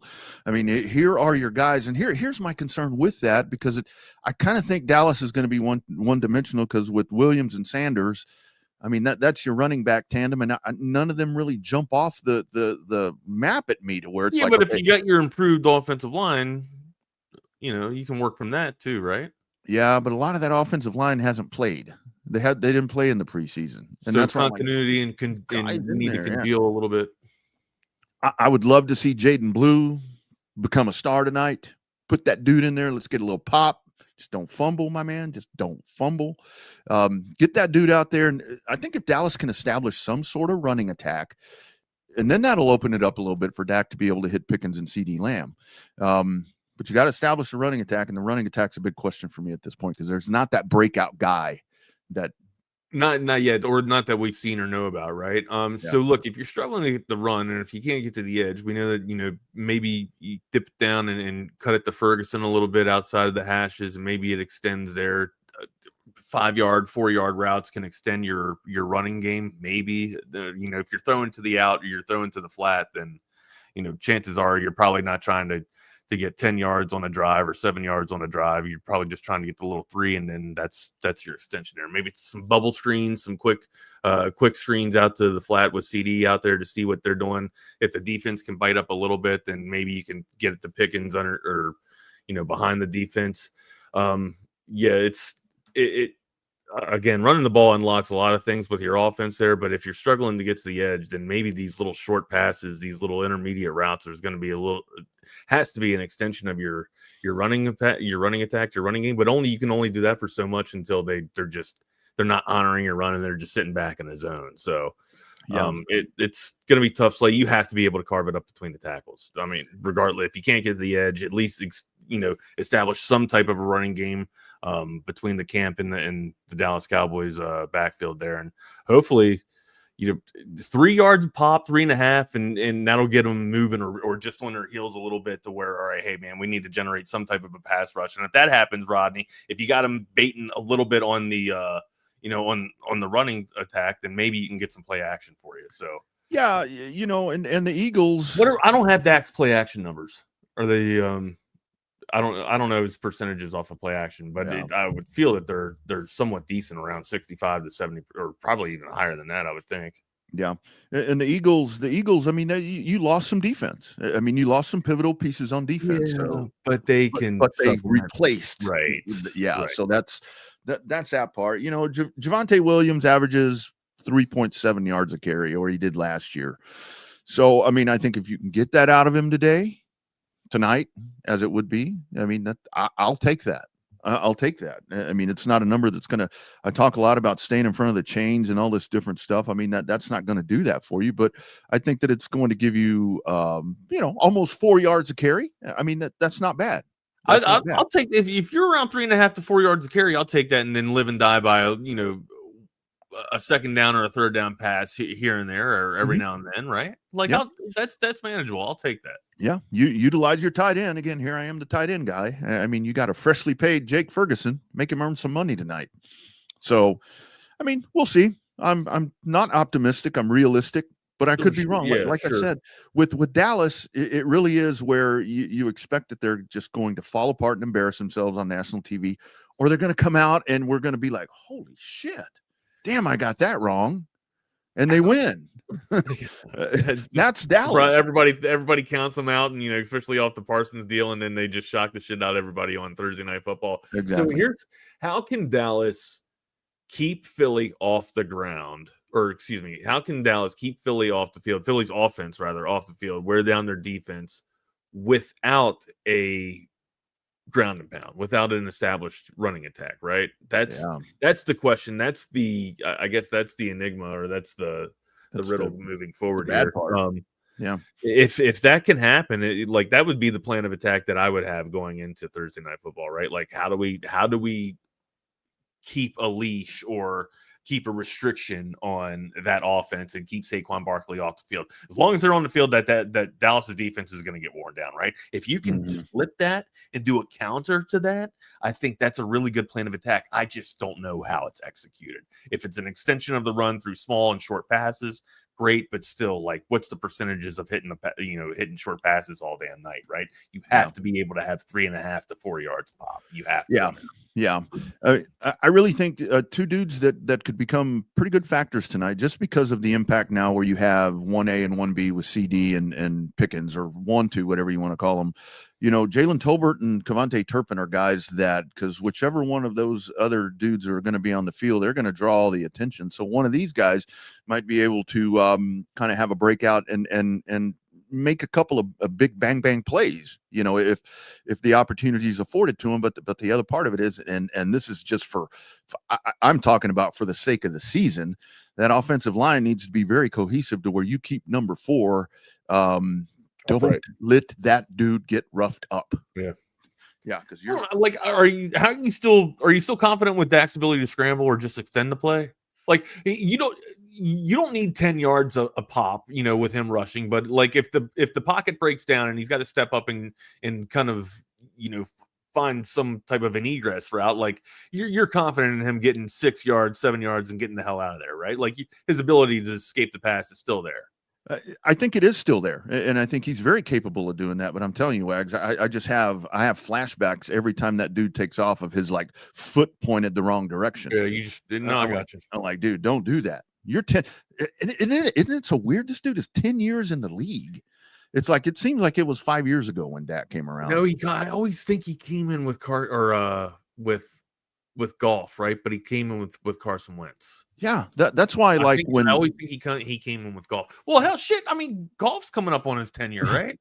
Yeah, that's why when all this trade goes down and people start talking about, well, the Cowboys need to start thinking about the next option at quarterback. I'm like, what do you mean, Dak? I mean, Dak's a young dude. Dak's a 10-year veteran. It's like, yeah, it is. He's at that Romo time when Romo really started falling apart. I saw somebody say his back's going to get hurt. I'm like, that would be the ultimate Cowboy injury, is if Dak gets his back jacked up tonight. And it's like, oh, Lord, here we go again. I see some of your comments there. Hunter with a good question. Are Cowboys elite at any position? And the first position that jumps off the page to me would be their wide receiver room, right? Like with Pickens and CeeDee Lamb, or I should say CeeDee Lamb and then Pickens. I think that that's a pretty damn good room, right? I know it's Pickens' first year over here or over in Dallas, but still, like the tandem of those two, that's pretty nasty. Kicker. I'm not being a smart ass kicker. Yeah. I mean, Bert Auburn. I mean, he's pretty damn money. He's nails. But also, like, not to beat a dead horse or not to be sour on it, but the one elite position they had, they just traded away. So they traded away their future for it. So let's see, what they can make off of it. And I think the defense can be good. I think the defense can be good. It's just not going to be as good as it would have been. And maybe. I think a lot of it tonight, Wags, early on is going to be the body language, kind of the feel of the team with Shotty. Shotty's a rah-rah guy, it seems like, kind of getting a Barry Switzer feel with this dude.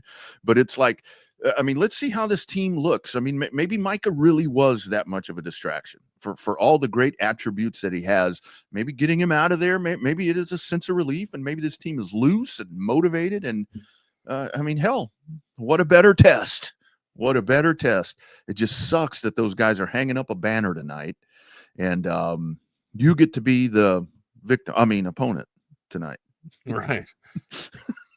I don't know. All right, amigo, where do you want to go next? Around the AFC? Yeah, let's go to the AFC. How about we knock out a couple of sponsors? Yeah, I got to pee real quick. Hold tight. Yeah, let's get those done. Covert Bee Cave, covertbeecave.com. Check out the daily specials. Yeah, hey, don't listen to me. Here are some customer testimonials. You see Covert everywhere. That personal level of just feeling like it's a personal family interaction. The customer service, it's impeccable. It's unlike anything I've ever experienced buying a car. Over the 30 years that I've been buying cars from them, I feel like I know them and they know me. Covert's done an amazing job of making me feel valued. If you purchase a vehicle and you want to feel like you're part of a family, join the Covert family. Come and experience it for yourself. Covert, born and raised in Austin. Maybe it's a Covert deal, not now, not ever. And I love that part of that testimonial right there where it says that's not a more flattering compliment that you can get from any kind of client that I've learned, when it says, I feel like I know them and I feel like they know me. That means that's an established relationship. I should have crossed my feet, right? Crossed my legs. Okay. I feel like they know me and I know them. Establishing relationships. Very important. From Ronnie this morning. Audiovisual consultations, probably a little too late to get that thing set up for that Cowboy game tonight, but it's football season, and AV Consultations since 1988, 512-255-8678, avconsultations.com, the kid and the man to tell us about it. Field goal, end zone, interception. What's up, kid? Just trying to write a new commercial for audiovisual consultations. You know, football season is about to start. Okay, so what have you got so far? Roses are red, violets are blue, football is awesome, our installations are too. Yeah, I don't think you're getting what I want. Okay, how about my football lies over the ocean? Boy. Yeah, I guess I just don't really understand this sport. Like, think about hockey, a sport played by real men. Fights, no TV timeouts, and no flopping. Yeah, that's why Audiovisual installs systems so that every customer feels like they're right there on the field. People's love for football might be hard to understand, but AVC can tackle any residential or home improvement to get you ready for the big game. Now you're getting it. Ready for the halftime show? What? Hug your kids, laugh with strangers, and make love to whoever the hell you want. Just call us at 255-8678. That's 512-255-8678. That's right. AV Consultations. I'll tell you, the AV Consultation studio is going to be going hard tonight. Be going hard tonight with the Cowboys. Code text line 222-9328. Our man Mike McCall, when I'm talking about the customer relationship right there, he says, facts, man, that's the goal. And I tell you, Mike McCall knows me. I know him because McCall Custom Homes did some magic here at my home, renovating our master bath. I'll tell you, it is just, when I'm on the road, it's so nice to come back to that just beautiful space right there. All courtesy of McCall Custom Homes. And let me tell you, 512-633-9580, McCall Custom Homes, atx.com. That's the website if you want to check out the gallery of projects. That relationship that I'm talking about, I knew it was going to be a really good relationship with Mike and his crews, because when they came in, we, or obviously the wife, had an idea what she wanted to do in that space. Here's what we're looking to do. Mike came in and he's like, hey, maybe try this. And try this. And then he said the key word, I think I can save you some money doing this. And I'm right away, I love it. I love this guy. I'll tell you, that's what McCall Custom Homes has been doing for 40 years. Father-son team right here in the Austin area. And they can take care of any space, whether it's a bathroom space, a living space, a kitchen area. You want to renovate? I talked about it yesterday. I want to renovate a couple of rooms here now that the kids are gone. Turn them into really guest accommodations. Even when the kids come home, make it a true guest room for them. McCall Custom Homes can do that for you. McCall Custom Homes, atx.com. Call them today. Get that estimate. Get those ideas. The trades are amazing. Again, call or text our man Mike, 512-633-9580. McCall Custom Homes. For 40 years, we build value into your home. Good stuff right there. Good stuff. Yes, sir. All right, let's you want to do the answer? Hey, did you see the text messages? Yeah, I did. I'll send you a note over here. I actually I'll send you a note here in a minute. Okay. Yep. Right on. Let's go to the AFC real quick and all around. Where do you want to go first? I want to end kind of in the West. Okay. If you want to go east to west here, I kind of want to end in the West because I mean it's the Chiefs, it's Chief Kingdom here. You know, they're kind of the defending champions, and I guess we'd all be crazy. We all are crazy, right? And because we continue to bet against the Chiefs, and they prove us wrong here. So let's start with the East, AFC East. We got some shifts in the landscape a little bit there. Justin Fields kind of taking over, and he is now the general and leading at the helm for the JETS Jettas. JES. Well, I don't even know how he said it wrong. Yeah. I don't even know how he said it wrong, or incorrectly. But anyways, where are your New York Jets, or where are the New York Jets out of the East here? And also, I guess, is it still Buffalo's division? Oh yeah. In my opinion, I've mentioned a couple of times where I think that window may be closing a little bit. I think if Buffalo, what Buffalo's never had, I mean, for Josh Allen during this time, they've never had that kind of that breakout, that big receiver threat, right? I mean, you've had really good receivers. Cooper's back in Vegas now, so yeah. They've never really had that. They go, and it's like after every playoff failure, they go in, they fix the running game. They go in and they sturdy up the defense. After Kansas City beats that running game's on point though. Yeah, it is. It is. I mean, and they just paid that back. So that's another dude. You don't really have that one. Gabe Davis just came back, but I mean, that's still that's not gonna move, that much, that the needle that much, right? Like Gabe Davis isn't exactly, a tier. Shit, he's not even really a tier 3 receiver, man. So I can't really say but I mean, he knows the offense, right? But most of their productivity comes from a 2 tight end set, right? Or at least, inside the hashes. They play that dirty football that I like to call, man. Sure, it's the run and shoot, but it's dirty football. It's RPO, it's run them, it's rock them, sock them, and it's the tough yardage inside the hashes, man. Can they hit you deep and blow the doors off of you? Yeah, but we haven't seen that yet. Maybe we see that from Coleman this year. Maybe he emerges, as one of the deep threat guys, as the second, in his second year or second season in the NFL. That's an intriguing part. Their wide receiver room, it always has been. Never been there. Yeah, right? I mean, not that it's never been there, but it's not one of those things. I mean, just think of it. Think of George Pickens. I mean, distractions even and all. Diggs, you're right though. Even with Diggs, it wasn't really. Just wasn't there. It wasn't really a threat that was popping off the radar. That's where I mean, not that the Bills can't burn you in the receiving game, but it's just not likely. It's just something that you don't circle as a real strength, and that's the one thing they've never fixed. That's where I'm like, okay. I mean, they're paying people. It's not a cap issue.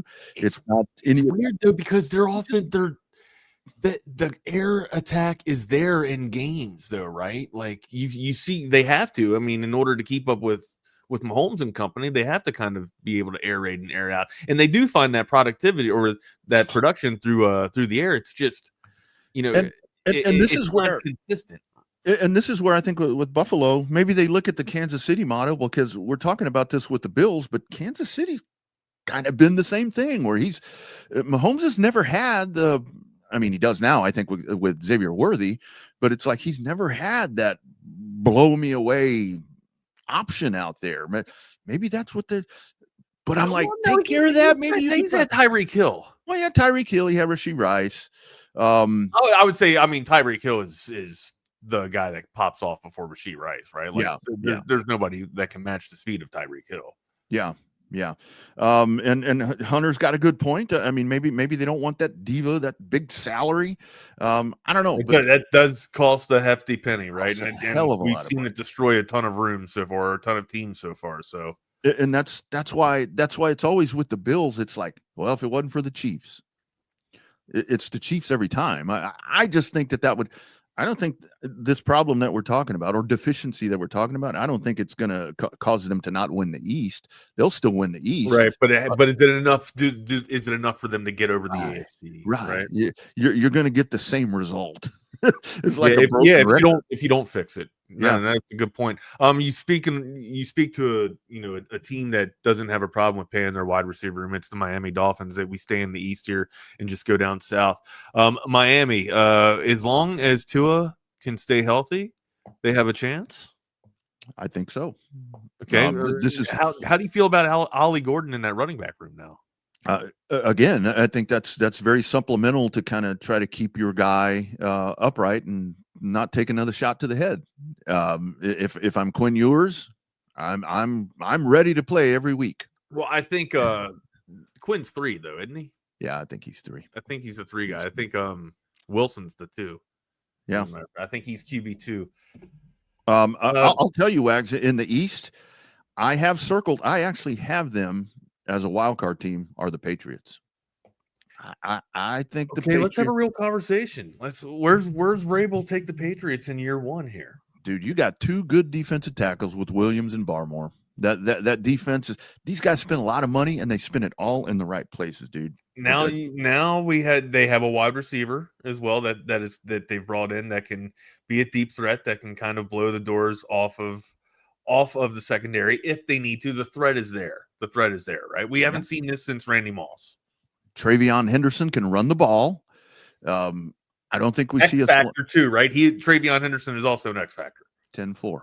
And I think that Drake May, I don't think we see any fall off from that dude because the offensive line is better. Now they spent a lot of money looking for love in all the right places. I'm with you, and I'm a huge Vrabel fan too. Like I wanted Mike Vrabel to be the head coach of the New York Giants. I think I lobbied for that. Everybody knows that, and what he was able to do with the bits and crumbs and pieces he had in Tennessee, and he was still able to make a winning roster somehow, some way, almost. I don't know. It's hell. He was 1 game away from the Super Bowl, was he not? So it's tough to not root for Mike Vrabel, right? And again, he's a defensive nosed player. He just knows how to play the game, and it's just Patriots football, man. Like it's just the epitome of Patriots football, dude. And maybe the torch has finally been passed, and winning football can come back to New England here. But yeah, they got a really good core nucleus to work with. It's a young nucleus too, man. So if you're the Buffalo Bills and Bills Mafia, and you were enjoying your little run at the top of the pantheon for the NFC, or the AFC East, don't blink.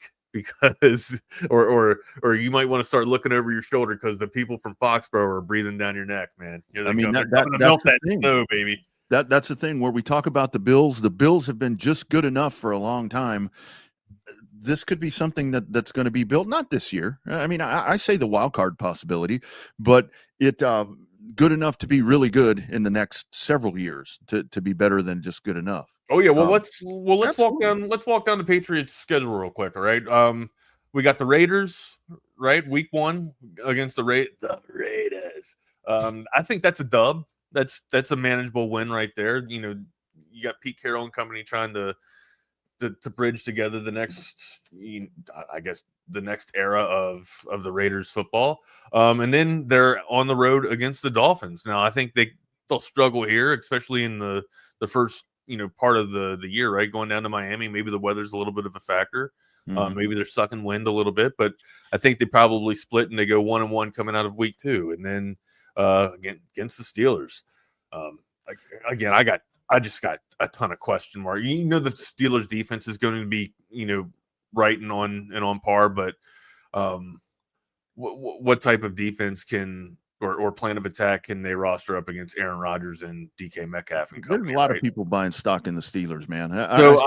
I just can't. I'm reluctant to, right, because of what I've seen the past couple of years out of Aaron Rodgers. And I understand that it's it's an organization that doesn't really allow that much shit to go through the locker room, but still, like, you're talking about Aaron Rodgers. Aaron Rodgers is he can carve a locker room up, I would think, or just the relationship, but maybe that he doesn't get along with Tomlin or they butt heads.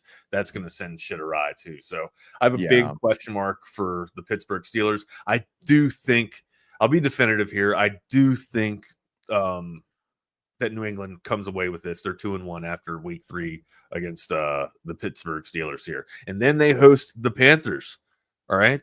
Mm-hmm. This is another win. All right. They could be looking at 3-1 out of the first quarter of the season here. Then they got to take on the Bills. And this is probably Sunday Night Football. Right. This is probably a loss, right? This is probably a loss here.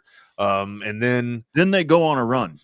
They got Saints, Titans, Browns, Falcons, Buccaneers, Jets, all winnable games. Yeah, absolutely winnable games. Yeah. And then they got a little bit of a tough one there on the road against the Bengals. If everybody's still healthy for Cincinnati, then they're that offense. You want to talk about one hell of an offense there? That's a banger of an offense. Then they got the Giants. That's a dub.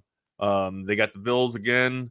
I would think maybe they could split with the Bills, or the Bills, it's just their year and they take 2 from the Patriots this year. That's probably we'll be definitive. That's a loss with the Bills. That's a loss with the Ravens there. A win with the Jets, and then we'll say a win with the Dolphins. Yeah, that's a 500 season. And I like how you look at that schedule right there with that last game against Miami. I see it's a flex game, because we get to that point of the year, and I think that truly could very well be, for a wild card spot, and when will they win a wild card game? I don't know, but I think that middle part of the schedule right there, that's where they can make up a lot of ground if they stumble out of the block. But just think about playing the NFC East really helps, doesn't it? Yes, playing the NFC East is a nice little boost to get you into the wild card, right? If you're looking for some help, if you're looking for a step, play the NFC East. Yeah, those first 3 games with the Raiders, the Dolphins, and the Steelers. If you can win 2 of those, I think that really puts them on a good little progressive track to get to that middle part of the schedule. So yeah. I'm kind of high on the Patriots. I'm kind of I like Patriots. I think still probably it's the Bills, because the Bills are still going to have the same easy schedule too, right? And so will the Dolphins. But I think New England takes advantage of this. Wild card. I'll call wild card for New England right now. Bills, New England, Miami misses, and so do the Jets. So the Jete Jets. Thank you, Souls. Thank you for the assist on that too, Betty. All right, let's go to the AFC South here. I mean, I default to Houston, right? I mean, you pretty much have to. Yeah, I like Tennessee's booger. Jacksonville. I don't know, Jacksonville. I got some question marks for Jacksonville, right? Like Jacksonville could be I don't want to say a sleeper, because they were kind of building last year, especially with Thomas, right? Like, what a nice little find in terms of your wide receiver room. And now if ETN can get it together with Lawrence here, with Trey Law, then yeah, dude, cool. I think things can happen. Do you think at this point that let's say Jacksonville, under 500, doesn't get to the playout, doesn't contend for the division or whatever. So at the end of this season, if you're Jacksonville, do you begin to address the quarterback situation? I think you have to at this point, right? I think I'm doing it now. Right? I mean, what's he had? Right? The weapons are there, right? That's my one reluctance here, my one pause. Yeah. Why I still have Trevor Law in there, right? Like, it's been inconsistent. I mean, hell, he had Urban Meyer in year 1. Shit. That's all you have to say. Yeah. He's still, and then now he's got some weapons. He's getting some continuity. I would say some decent stuff, decent weapons around him. I think maybe the leash is short, but the leash is still there. But yeah, that has to be an issue. But here's where you go after that, Rodney. If you're talking about your replacement or your supplement, if Trevor Lawrence isn't getting it done for you, who is there? You're gonna go look for the next Daniel Jones to fall in your lap? That's where we're at with the quarterback play in the NFL here. That's where we're at. Maybe you bottom out enough that hell, you go get Arch. Duval. Not that. I'll see you out there, not Pat. going down that road. Duval. That is tomorrow. But no, and I think it is with Trevor Lawrence. I mean, now, polished pro. He's been at this for a little bit to where it could be get him out of that situation, put him somewhere else, and maybe blow the doors off it. But I mean, I guess Jacksonville is the. Cam Ward seems to have some people thinking that he's going to miraculously turn that around. I mean, is he going to be the next? Cam Ward's going to be okay, but I think there's going to be a time where Tennessee's going to be like, wait a second, why are we rolling Cam Ward out here when he could ultimately just get hurt and we lose our franchise? Like, I think he'll have some flashes, right? But ultimately, and I do this with Carolina too, right? If you don't have the pieces there for your franchise quarterback, why risk him why put him out there at the risk to get hurt and then, ruin his career or whatever? If the pieces aren't there, have him sit and learn behind a veteran. Like, and I hate pointing to the Giants about this, but Coughlin did this with Eli, right? Like, they could have rolled Eli Manning out there. But no, they had Kurt Warner roll out there they played Eli for a little bit, and they're just like, you know what, man, he's getting roughed up. He gets hit almost 3 times a game, 4 times a game. Let's put Warner out there. He can sustain it a little bit, weather it a little bit, and he also his reads. He's more familiar with a pro type offense. He can get the ball out quicker, right? It's just there's so many positives that work that way to not put a young, inexperienced quarterback out there that doesn't have the pieces around. It's different if the variables are changed and you have weapons and pieces to utilize the young quarterback like a Jaden Daniels. Sure, let him eat. Let the dude eat, bro. But I'm not a fan. I don't subscribe to the ideology of getting your franchise quarterback hurt when you don't have the pieces around him. And I don't. What happened? Well, we got to learn from history. Like, Peyton Manning did not have a great rookie. No quarterback without weapons have great rookie years. They just don't. Well, it's like, I mean, the year that Troy Aikman was Troy Aikman's rookie year for the Cowboys. I mean, my God, that dude, it was just, he took a pounding. I mean, I was going to say stats don't lie, but stats clearly lie. And concussions don't lie. Have you seen that part of the America's Team thing where it's like, I'm going to stop on it. I've been, catching up on the actual. There hasn't been a lull in sports, right? Like we got football coming back up. I've had There's one part in there, I forget what episode, where it's like they're counting the known concussions of Troy Aikman. It's like, dude, but no, here with this division, that's probably the next couple episodes here. You get a headache watching it every time he gets hit in the head. But the Jaguars, I guess that's the only threat to Houston. I mean, Houston's gotten better. I think the dude from A&M, the receiver from A&M, what's his name? Damn it escapes me. That went to Houston. I think he could have a really good year. Tank Dell is still. Oh, Dell, gotcha. Whatever his name is. Is that you talking about, Tank Dell? No, well, Tank Dell, I guess not back. Not back. What's his name? Oh my Lord! I drafted him the other day in the fantasy football draft. I don't know. Just keep going with it. Go. It'll come to you. It'll come. I think that's really the only viable option unless you get being the Jaguars if they can make a run there. I mean, it's Houston's to lose. I mean, it's definitely Houston's to lose. Christian Kirk. Oh, okay, yeah. Could be something there, but yeah, I mean, how do you not go with Houston? I've got them winning the division. Yeah, I can't put any stock in other teams there. You joked about it and just said, Houston by default, but I think you're actually right. Yeah. All right, the AFC North with the enigma himself, or the asshole himself, Aaron Rodgers, and a newly loaded DK Metcalf. Can they help out that ground and pound, that two-headed hydra there? Or no, it's Warren's, because no, Harris is still there. My bad. Harris is still there. Can they help out that two-headed ground attack there for the Pittsburgh Steelers? We know that the defense is on point, but is it the Ravens division? Because this is a legit question. Is it the Ravens division? Could the Steelers sneak up and take it away from the Ravens? Or are the Bengals sitting here saying, hey, not so fast, my friends. Shout out to Lee Corso. But we're here to play too. Browns. I'm sorry, man. Browns.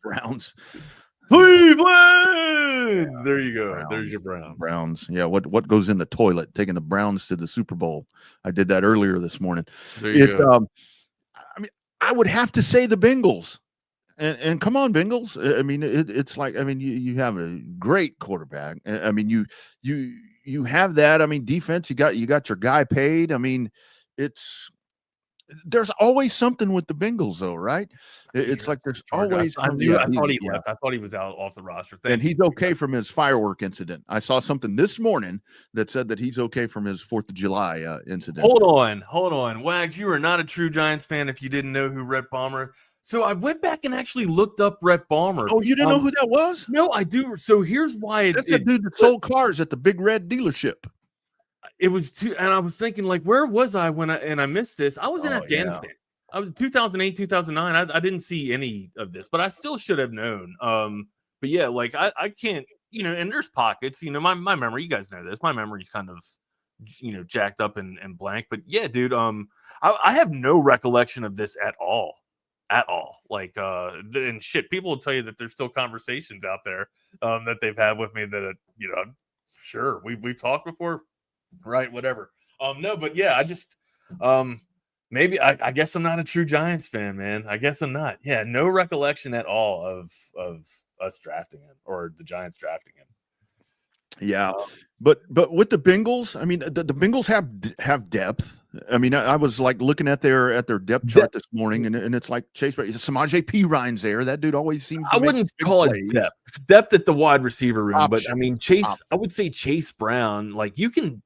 If you don't have real quick fantasy tidbit right here, if you can get Chase Brown in like the 4th or the 5th, man, that's a steal. And I know that sounds crazy because we're not really talking about a marquee back right here, but think of scarcity. All right. I talk about scarcity all the time, especially from a running back league, right? If you're going 2 quarterback leagues, you might have some saving grace there because running backs should drop just because quarterbacks will go first and fierce.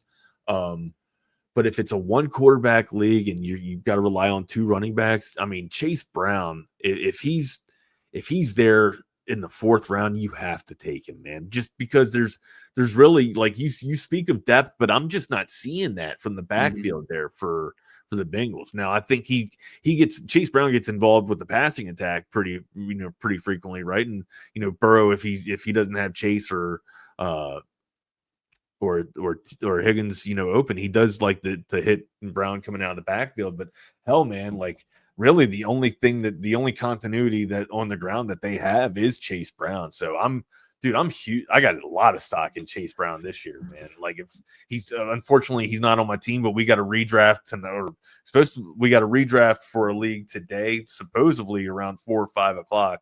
I don't know how we're going to get this in before the game. I'd like to see how it's going to get done, but yeah, dude, if I have a chance, to get this guy in the 4th or 5th, dude, I mean, he'll probably be going in the 3rd. These guys are snipers. So, yeah, I'm big on Chase Brown this year. But what other teams in the AFC? Baltimore. I mean, Baltimore. I mean, it's put up or shut up time for Lamar Jackson. I'm sorry. I mean, I hear all the excuses. I'm tired of it. We talk about Cowboys stuff. Lamar Jackson, you need to go find a way to beat Kansas City and go to the freaking Super Bowl. It's not just Lamar Jackson too. Like, Josh Allen can't get it.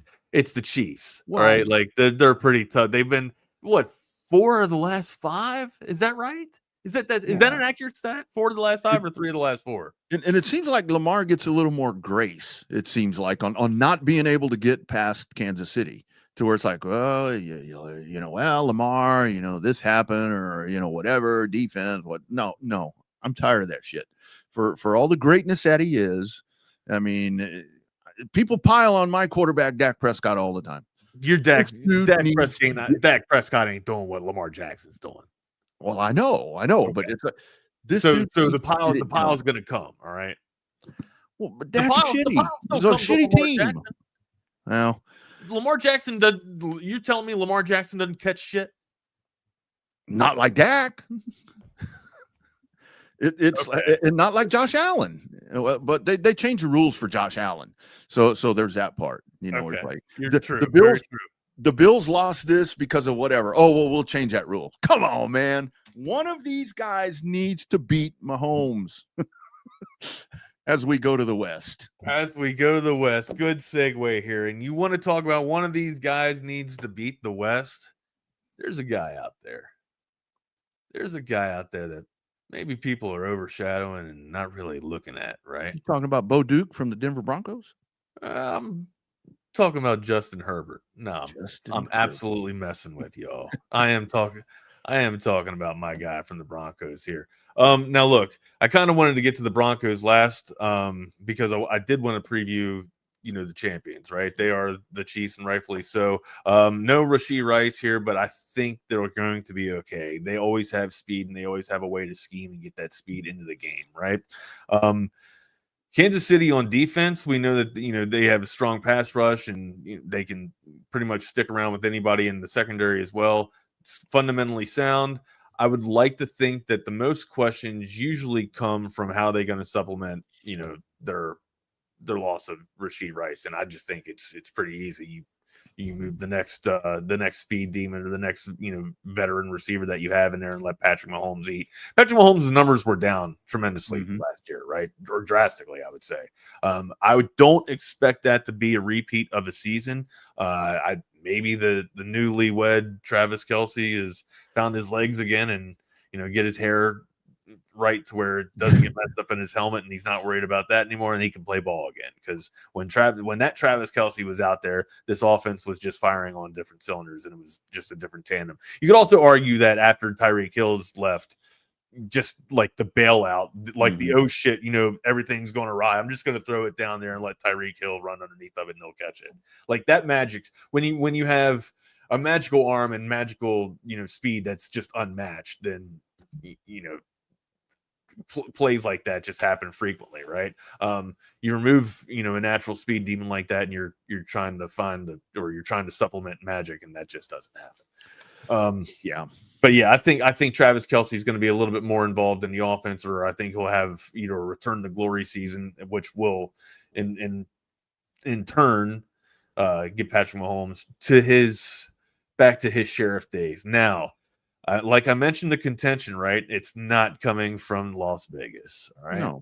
No. Vegas isn't having a Geno Smith and company. Sure, you're going to you're going to try and rely on your rookie running back Ashton Jeanty and see where his legs can take you.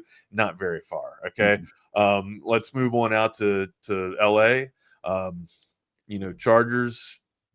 Sure, I mean the rushing attack has gotten a little bit better under Jim Harbaugh. We'll see if Herbert can stop making the mistakes. The defense is still fundamentally sound, but actually they're not fundamentally sound. They got some questions. Probably one of the best safeties in the game, but still you got to surround him with a little bit of pieces so that you can shield your all's defense a little bit better. All right, that takes us to the Broncos. All right, Bo Nixon coming now, of course, but Wags, they don't have receivers that just pop off the charts to me.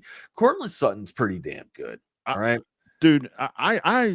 Yes, that dude is very good. Sutton's pretty damn good. Okay, he's very good. He's very good. And then also, I wanted to ask the question here about Greenlaw too. Right now, Greenlaw, I get it, coming off an Achilles injury here. But if they can stay healthy, and I think there's, he's on the injury list now for week 1 as well. So I'm going to have to follow that. But if they're able to sustain and keep, Greenlaw healthy, I mean, we know that their secondary is absolutely lights out and just nails, right? But also now, their mid unit there, their mid core, that linebacking unit can absolutely get after it too. And then we know that the front four is nasty. Like, this defense is a championships caliber defense that can rival and take down I guess the champions of old, or they're still the champions, the Chiefs, until somebody dethrones them. But you want to talk about somebody out of the West that can dethrone them? Here comes your strangers. Here comes your strangers to take down the big guy. Yeah. Denver Broncos are my pick to win the AFC. Yeah, the linebackers are great, and don't sleep on Marvin Mims over on the other side. And again, Bo Nix is only going to get better. But Bo Nix is going to get better. I don't think that we see a regression here, because like we talked about with a couple of other teams, what have they done? A lot like New England, they've gone and they've spent money fixing things that needed to be tweaked up. They've done it the right way. but I can't supplant Kansas City yet, dude. I just can't. No, I know it's. I do it every year and I get beat, right? Yeah, I do it every year. It's almost like, yeah, I think Denver can do it. I mean, I gotta give a definitive statement. I just think the Broncos are going to be the surprise team. They're the ones that have been building up, and they are finally the new champions of the AFC West. They looked susceptible last year, man. I dug the hole and I put a little bit of dirt in there, and I was about to pick up the casket and drop Kansas City in there, and they said, no, not today. And there they were again, man. All right, Matumbo. Hey, BK, I see you there. I'm gonna get let me drop this car off, and then I'll be right back, and then I'll be able to relieve you and jump back in with Will. Great. Sounds good. All right, guys. All right, boys. I'll see you soon. I'll be right back. Appreciate y'all. Have a good show, gentlemen. We'll see y'all Friday, tomorrow. We will see you. All right, BK. Welcome to a little impromptu show here. Welcome to the Lone Star Playbook here on a Thursday morning, the first day of the 2025 NFL season, and 2 days out from Texas home opener against San Jose State. First of all, thanks for coming on the show. Thanks for a little fill-in. Jordan under the weather with COVID somehow. We are now into year 6 of this, and it's still brutal. I've actually had a few classmates getting it too. So stay safe. But how are you feeling?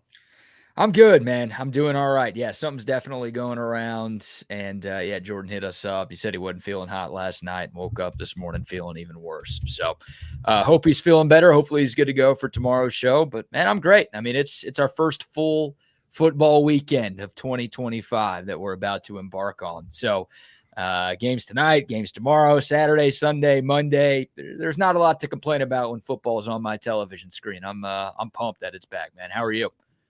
I'm great. Yeah, I think we'll go, kind of day by day in this football, schedule. We don't have a ton going on in recruiting right now, as Jordan's kind of talked about extensively. So it's good to kind of get the nation of, talk about pro NFL and a little bit of high school. No college games on tonight. Didn't know that was a thing that they're doing. Just completely waiving the first Thursday night of the year to the NFL. Would have loved to have seen some action or something like that, but nothing there. Cowboys and Eagles tonight. Just break this one down. Who you got? Well, as a Cowboys fan, I am picking the Philadelphia Eagles. I am not the stereotypical Cowboys fan who claims that every year is, quote, our year, end quote. I didn't feel great about this team before the Micah Parsons trade. Obviously, since the Micah Parsons trade, I felt worse about where things are headed. So I do think the Cowboys will make this thing interesting tonight. I am excited to see George Pickens in a Cowboys uniform. Obviously excited to see a healthy Dak Prescott out there. One thing that maybe gives some Cowboys fans some hope is that Dak Prescott is 9-4 all time against Philadelphia. And he's actually won 4 of his last 5. So it's not like, the Eagles were bad. No, like when Dak's been out there against Philly, he's had some success. He missed both games last year. The Eagles blew the Cowboys out of the water in both of them. So I am excited to see the new look Cowboys offense. But man, Philly's the real deal. They won it all last year for a reason. They're one of the favorites to win it all again this year for a reason. They did lose a couple of pieces in free agency, but I still think they have the most talented roster from top to bottom in the league, Will. So I think it's a closer game than it feels like a lot of people are predicting, but I am not bold enough, I would say rash enough, to pick the Cowboys to go on the road and ruin banner night and get a win. What about you? I'm not brash enough either. But I also don't want to see the Cowboys win. So it makes it a little bit easier. There couldn't be, a start of an NFL season, and especially the start of an NFL season starts with Micah Parsons, where there wasn't going to be, some big news. I don't think this is really big news, but I thought it was interesting that on the first day of the season, this is what Adam Schefter decides to talk about, that one team made a strong play for all-pro linebacker Micah Parsons this season, and it was none other than the Philadelphia Eagles. I don't think this is much of a surprise. Micah grew up around there, but this was obviously never going to happen, and I think it was just kind of something that was unsaid in the last 2 months. Like, yeah, the Eagles probably do want him, but there's no way that can happen. Not really much to talk about there because it, was all for naught, but thought it was kind of interesting that, apparently there was enough contact, or at least, interest from Eagles people to league sources that they really wanted to get in the mix here, but there was never a chance of this happening. No, and I guess I'll credit Jerry Jones a little bit for not taking those calls or at least getting into serious conversations with the Eagles. I mean, the Packers is bad enough. Like, the Packers are a bottom 5 team for the Cowboys to have traded Micah Parsons to, but the Eagles would have been the worst case scenario for Dallas. Obviously, a team in your division, your biggest rival. Having to see Micah Parsons once this year and maybe 2 out of every 3 years, it all depends, right? The NFL schedule flips up every year, so it depends on what division you're playing that year, also the standings in your conference year in and year out. So you may see the Packers every other year, but you don't have to see them twice a year. So week 4 is going to be agonizing enough for Cowboys fans when the Packers go to Arlington on Sunday Night Football.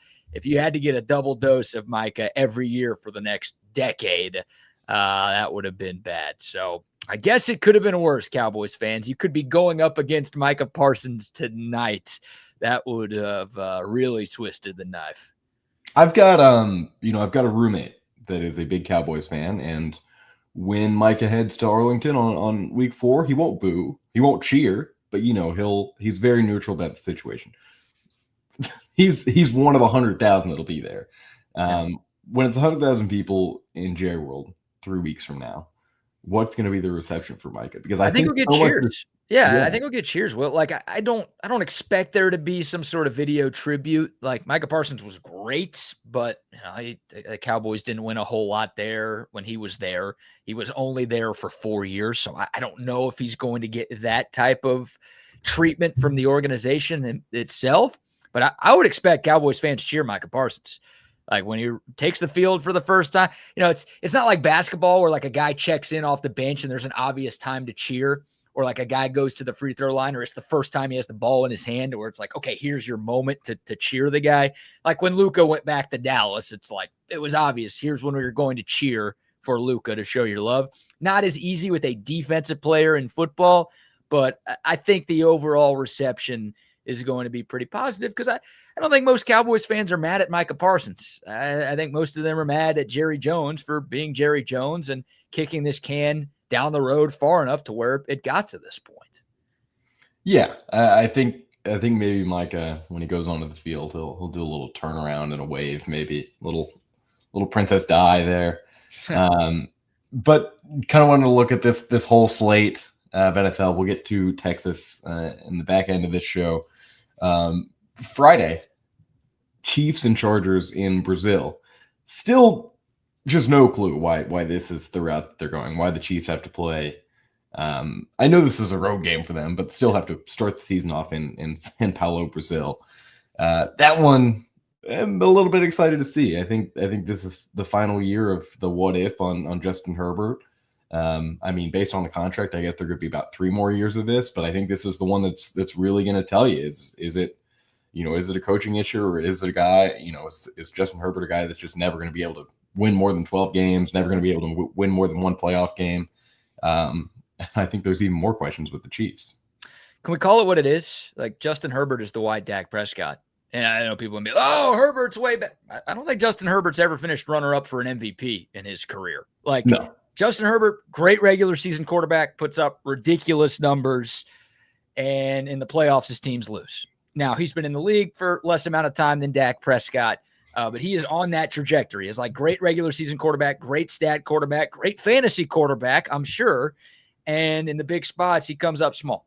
So, yeah, look, obviously tomorrow it's a pretty big spot. You're playing a team that wins that division every single year. It'd be nice to make a statement that maybe this year is going to be different and the Chiefs' kingdom won't run the AFC West anymore.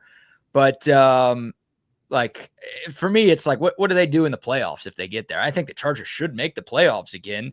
They got embarrassed by your Texans last year. I mean, and the Texans were embarrassing. That right. The Texans weren't that good last year. Like, they were way worse last year than they were 2 years ago. Right. And they beat the crap out of the Chargers, and Herbert kept throwing it to the wrong team.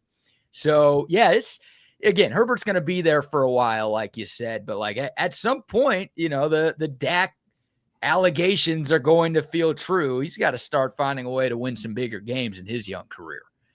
Yeah. I'm not going to go through all of these, but there are a few bad ones that I kind of wanted to spotlight. Dolphins and Colts. speaking of the Chiefs game, kind of missed this. Xavier Worthy is going to be wide receiver 1 for Patrick Mahomes for the first 6 games in the season, unless Hollywood Brown just has a phenomenal showing. And we might see another, maybe not in week 1, another Longhorn. Quinn Ewers as QB3. He's on the 53 man. He's not the emergency quarterback or anything. In my eyes, he will be playing, and I think he'll be playing by week 8. I actually don't think Tua's going to have a bad year. I just think he's going to find himself running helmet to helmet with the defender like he finds a way to do every single year. They play the Colts, in which should be a game that decides which head coach is coaching in week 2, but no decisions are made that rash. Man, this Dolphins team is just so dysfunctional and so terrible. It seems like there is only one man that can save them. With Indy, I think the expectations are just so low. I really do think the expectation for this team is 4 wins, and that's going to be tough. Dude, that's a tough situation for Colts fans to be in, right? Like having to choose between Daniel Jones and Anthony Richardson as your starting quarterback in 2025. Obviously, Danny Dimes wins the job, so he's going to be the guy that takes the field first. But neither of those guys inspire a whole lot of confidence, and that's what this league is all about, right? If you don't have a quarterback, you don't really have a chance. It's why you see QBs get overdrafted every year. It's why you see 4 or 5 quarterbacks go in the first round more often than not. Like, if you don't have that position figured out, it almost doesn't matter what else you have on your team. Not that the Colts have a ton else on their roster either. But, I think it could be a very, very long year for Indianapolis. So that's a game Miami should win. If they don't, you're right. The call for Mike McDaniel's head is are going to be pretty loud. I won't give them too much credit for beating Indy. I think a lot of teams are going to be beating Indy this season. And it seems like Miami always starts off with like a 49-24. Like they always somehow find a way to put up near 50 points in week 1. Steelers and Jets. This is going to be maybe the worst game of the year. And the next one I'm looking at is Panthers and Jags. But I actually think that the Steelers and the Jets is going to be a worse game. To have to watch Aaron Rodgers play American football in our Lord's year 2025. Oh man. I mean, I'm not saying that I hope the guy, it's just like, the Jets a couple years ago, but dude, I hope he's not to get there in week 2. I saw a headline, I think yesterday, that said Mike Tomlin with a good quarterback is going to be dangerous. And I'm Who's like, a good quarterback? I'm like, I agree. But like, who is like, I don't think he has that right now. So this is I don't know, man. I don't know when we officially close the book on Aaron Rodgers, and he's picking some great situations, and he's been going to teams that are so desperate for a quarterback that like those fan bases feel like, well, it can't be worse than what we've had around here, right? Like he's got to be an upgrade. I didn't think Russell Wilson was that bad for Pittsburgh last year. I didn't think Fields was that bad. I didn't think Fields was that bad either. So, Pittsburgh's, they're always solid with Mike Tomlin. They'll probably be solid again. They'll somehow stumble to a 9-8 season. But that's, Red Zone with commercials now will show that game a few times, I'm sure. Probably not a lot. I would say twice, maybe. Like either offense is going to be in the red zone a whole lot. But that's, you're right. That's one that I don't care too much about. Those are 2 boring teams right there, and the Jets are not good ever. I saw someone say, like, could Aaron Rodgers be that much worse than Big Ben was in 2018, 2019? And some of those late years were bad. Yeah. The Steelers don't have Antonio Brown. They don't have Le'Veon Moss. They don't even have Minka Fitzpatrick anymore. Like, they don't have any of these guys that made the Steelers – you can't call them a dynasty, but this perennial, AFC contender. They're in purgatory, dude. Like, and I hate the Steelers, so I don't feel too bad about it. But like, the worst place to be in the NFL is 9-8 or 8-9, right? Because you're not good enough to compete for Super Bowls, but you're not bad enough to get top draft picks to draft guys who could turn your franchise around. So you want to be really good. But I'd rather be 2-15 and get the number 1 pick than be like 8-9 or 9-8, just miss the playoffs or get blasted in the wild card game every year because you can't do anything. And that's where the Steelers have been for like what feels like a decade. Yeah. Yeah, I mean, pretty close to it at this. I think ever since AB left, that's kind of where it all went downhill from that hit on Vontae's Burfict in that playoff game against Cincy. God, that was kind of where it all changed for them. Looking a little bit further down the schedule here, I mentioned Carolina, Jacksonville. No interest in that one. I think Bryce Young's going to have a great year, though. And interested as Travis Hunter may turn that game on for a few seconds to see where he's playing, but that's about it. Yeah, it's two former number one quarterbacks, right? And two guys who haven't lived up to it yet. I mean, like, Trevor Lawrence has been the most disappointing player in the NFL for me since he stepped foot into the league. I mean, that guy was like the Andrew Luck, the Peyton Manning, the John Elway. He's this perfect prospect coming out of college. There's no flaws to his game. He's guaranteed to be like a perennial Pro Bowl quarterback. And it's just a matter of when, not if, he's going to be walking into Canton as a Hall of Fame. That guy has been a bust for me. He's not like your typical bust. He's not like Jamarcus Russell level bust. He's not that. So most people wouldn't call him a bust. With all of the hype surrounding that guy, and like I thought it'd be great too. It wasn't like I'm not accusing everybody else and I was right and y'all were wrong. With all of the hype surrounding that dude, his career has been so underwhelming for me.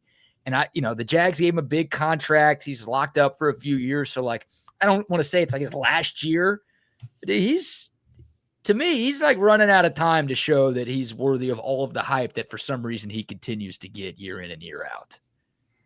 Yeah, I'm also very disappointed in Trevor Lawrence. I think he has, he was the highest paid player in the NFL for whatever it was, 2 or 3 months, just because he was the last quarterback taken. Out of the guys that have had those deals and been the highest paid player in the league for a month or two at a time, he's by far the worst. I thought it was crazy when they did it for Justin Herbert. I think it's even crazier for Trevor Lawrence. Trevor Lawrence is not great, but he still is in Jacksonville. And there is no way to be good in Jacksonville, Florida. Right. They will never surround him with the right players. And even if they do, I don't know he's shoot. Blake Bortles led that team to the AFC title game like a decade ago. I know that was a one-off, and I know what Jacksonville usually is, but like Blake Bortles can do it. You would think Trevor Lawrence would at least be closer, no? You would think that. And Jacksonville, they've got a roster this year. They've got a good little receiving core. They have just about every running back in the league. Like they've had to decide between 5 guys. They've got ETN still. They've got Tank Bigsby. They've got Bychal Tudden from Virginia Tech. A few other guys in that room, so they could be good. But like I said, I think Carolina's gonna have a good year too with Bryce and Tet. I think that's kind of the perfect situation for Bryce, having a guy that he can just throw it over top to, kind of like you saw with Kyler and Marv Harrison. I think this is going to work a little bit better than that. And speaking of Kyler, Cardinals and Saints, another noon game on Sunday. Neither one of these teams has a legitimate chance at the playoffs. And I think both coaches know this is year 1 for Kellen Moore. This is probably the beginning of the end for the Kyler era in Arizona. I'm not sure how many years are left on that deal, but it seems like we're heading into this season with kind of the same expectations that there were in 2020, 2021. Like things have just not moved at all there. Yeah, I don't I think it was Bill Barnwell from ESPN. I was reading an article and he was like predicting teams who would make the playoffs this year. And I think he had Arizona as one of his wild card teams in the NFC. And I just don't see it. I mean, it sounds like you and I are kind of in agreement with Kyler Murray. I just don't think he's a supreme talent. He's unbelievably fast, but for whatever reason, the arm just isn't translating to the league. And I think it's more so up here that just hasn't translated to the league. So, I'm not a huge believer in Jonathan Gannon, their head coach. I'm not a huge believer in the little guy at quarterback. And look, they'll probably win because New Orleans is the worst team in football. But yeah, I don't know. There are some people, I say that to tell you, I guess there are some people who are high on Arizona and think they could be a sleeper in the NFC. And I just don't quite see why. Not sure why at all. I've seen some crazy NFC picks. I hadn't seen that one yet. And then, on the opposite side, with New Orleans and Stephen Gagano asked, who's the New Orleans quarterback? And Rattler, they trust. That is right. However much you can trust Spencer Rattler, that's what they're doing to start the season. And I will say to start the season, because I do think I'm going to go ahead and make a claim here. I don't know if you know this, but I made a bet with Jordan that Spencer Rattler will not be playing in the NFL this time next year. I think that the Saints team is going to be so bad and the quarterbacking is going to be so bad that there will be someone not currently on an NFL roster that will start a game for them this year. Wow. Okay. I mean, I think they still have Hainer, maybe Ian Book, but like there's just no talent in that. They drafted Shuck in the second round, right? Like to me, Tyler Shuck has the opportunity to be the poster child for you don't know shit about quarterbacks going into the NFL. Because that pick, I think, was universally destroyed, right? Yeah, and he's not been good in camp. No.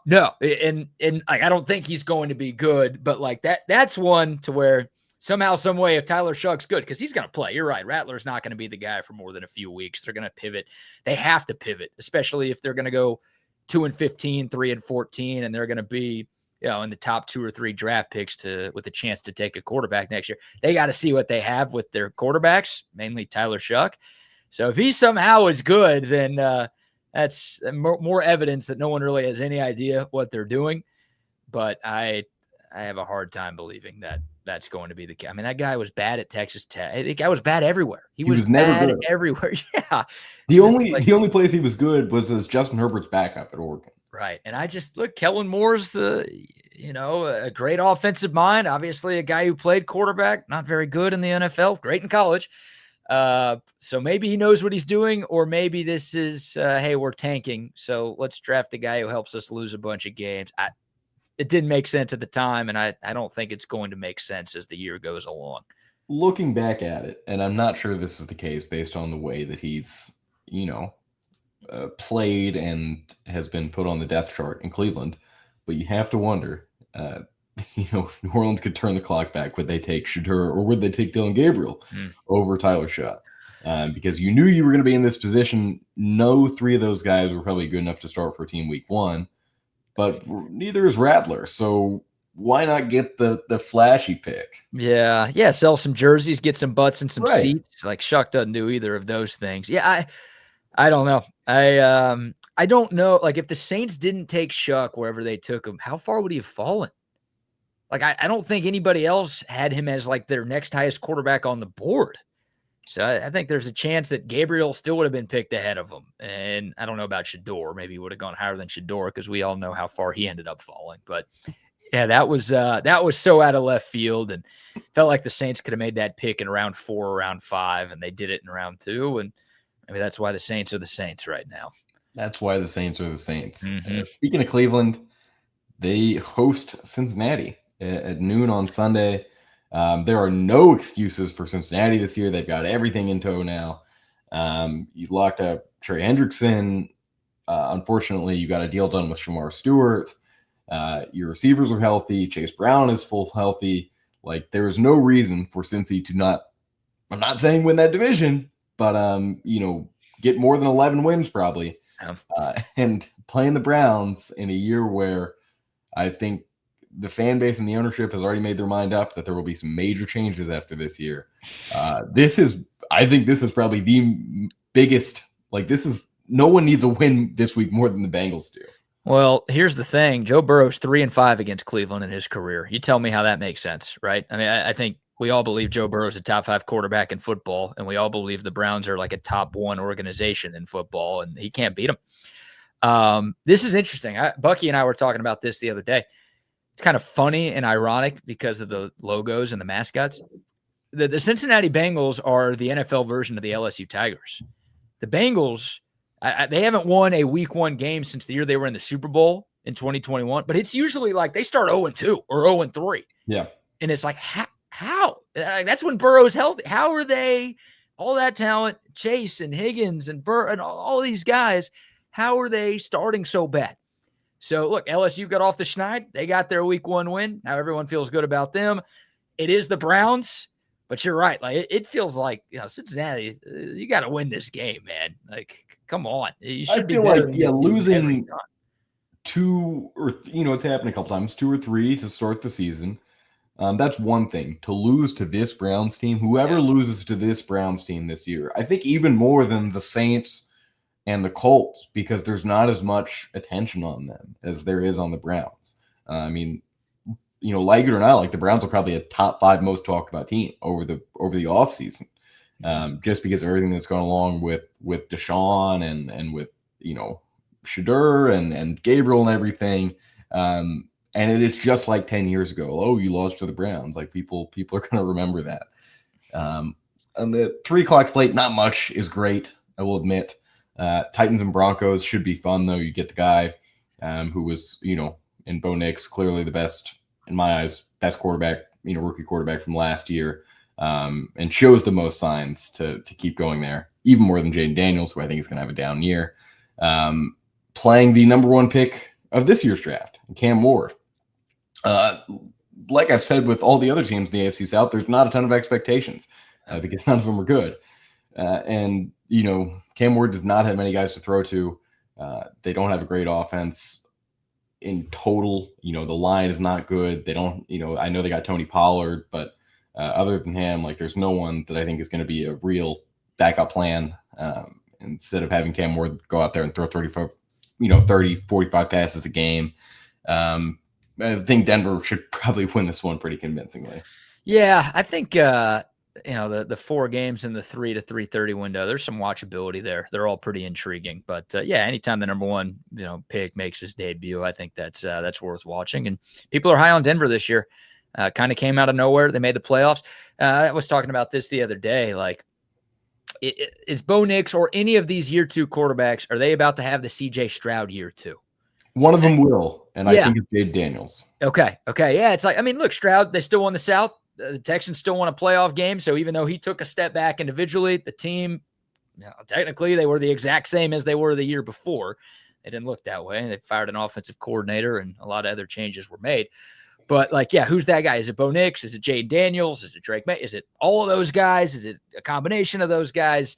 So Bo Nix did everything right last season. One of the best stories in football. Denver made the playoffs. They look really good. Can he build on what he did last year? Or, hey, now there's tape on him. Maybe the league's figured him out a little bit. Denver's a sneaky team, man. Like that AFC West, we obviously talked Chiefs Chargers a little bit.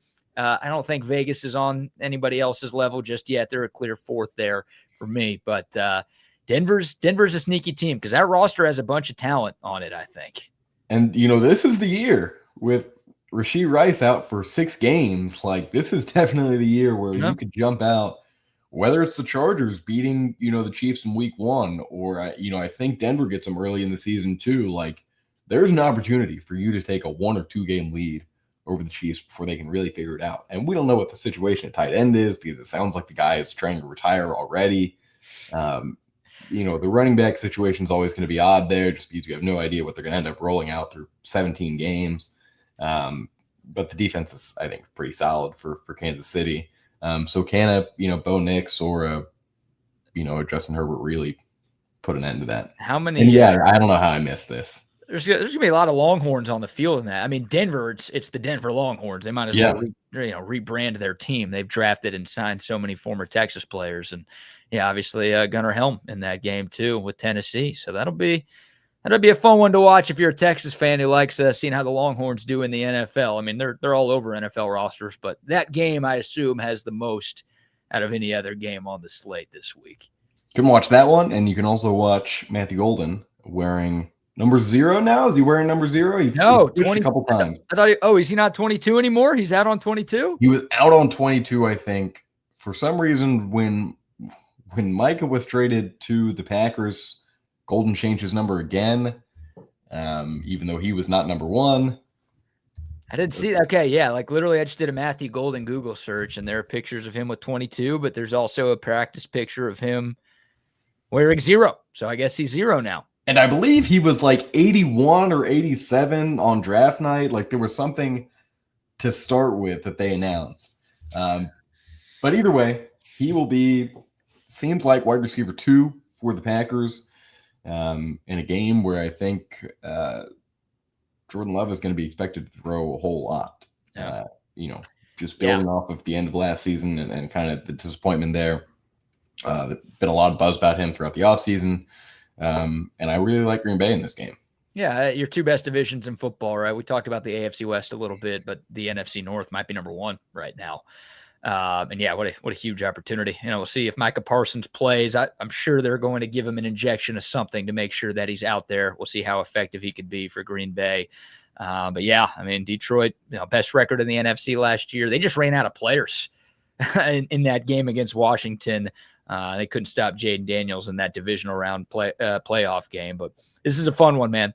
It's going to be hard not to put a lot of stock into this. It's one of 17, but Lions at Packers, it's one of those, like, if the Lions win on the road at Lambeau, like, they're still the real deal. They're not going anywhere despite losing both coordinators, a couple other players. If the Packers win, it's like, hey, they might be the team to beat in the NFC North now. So, yeah, it's week one, but it feels a little more than that with this division rivalry, I think.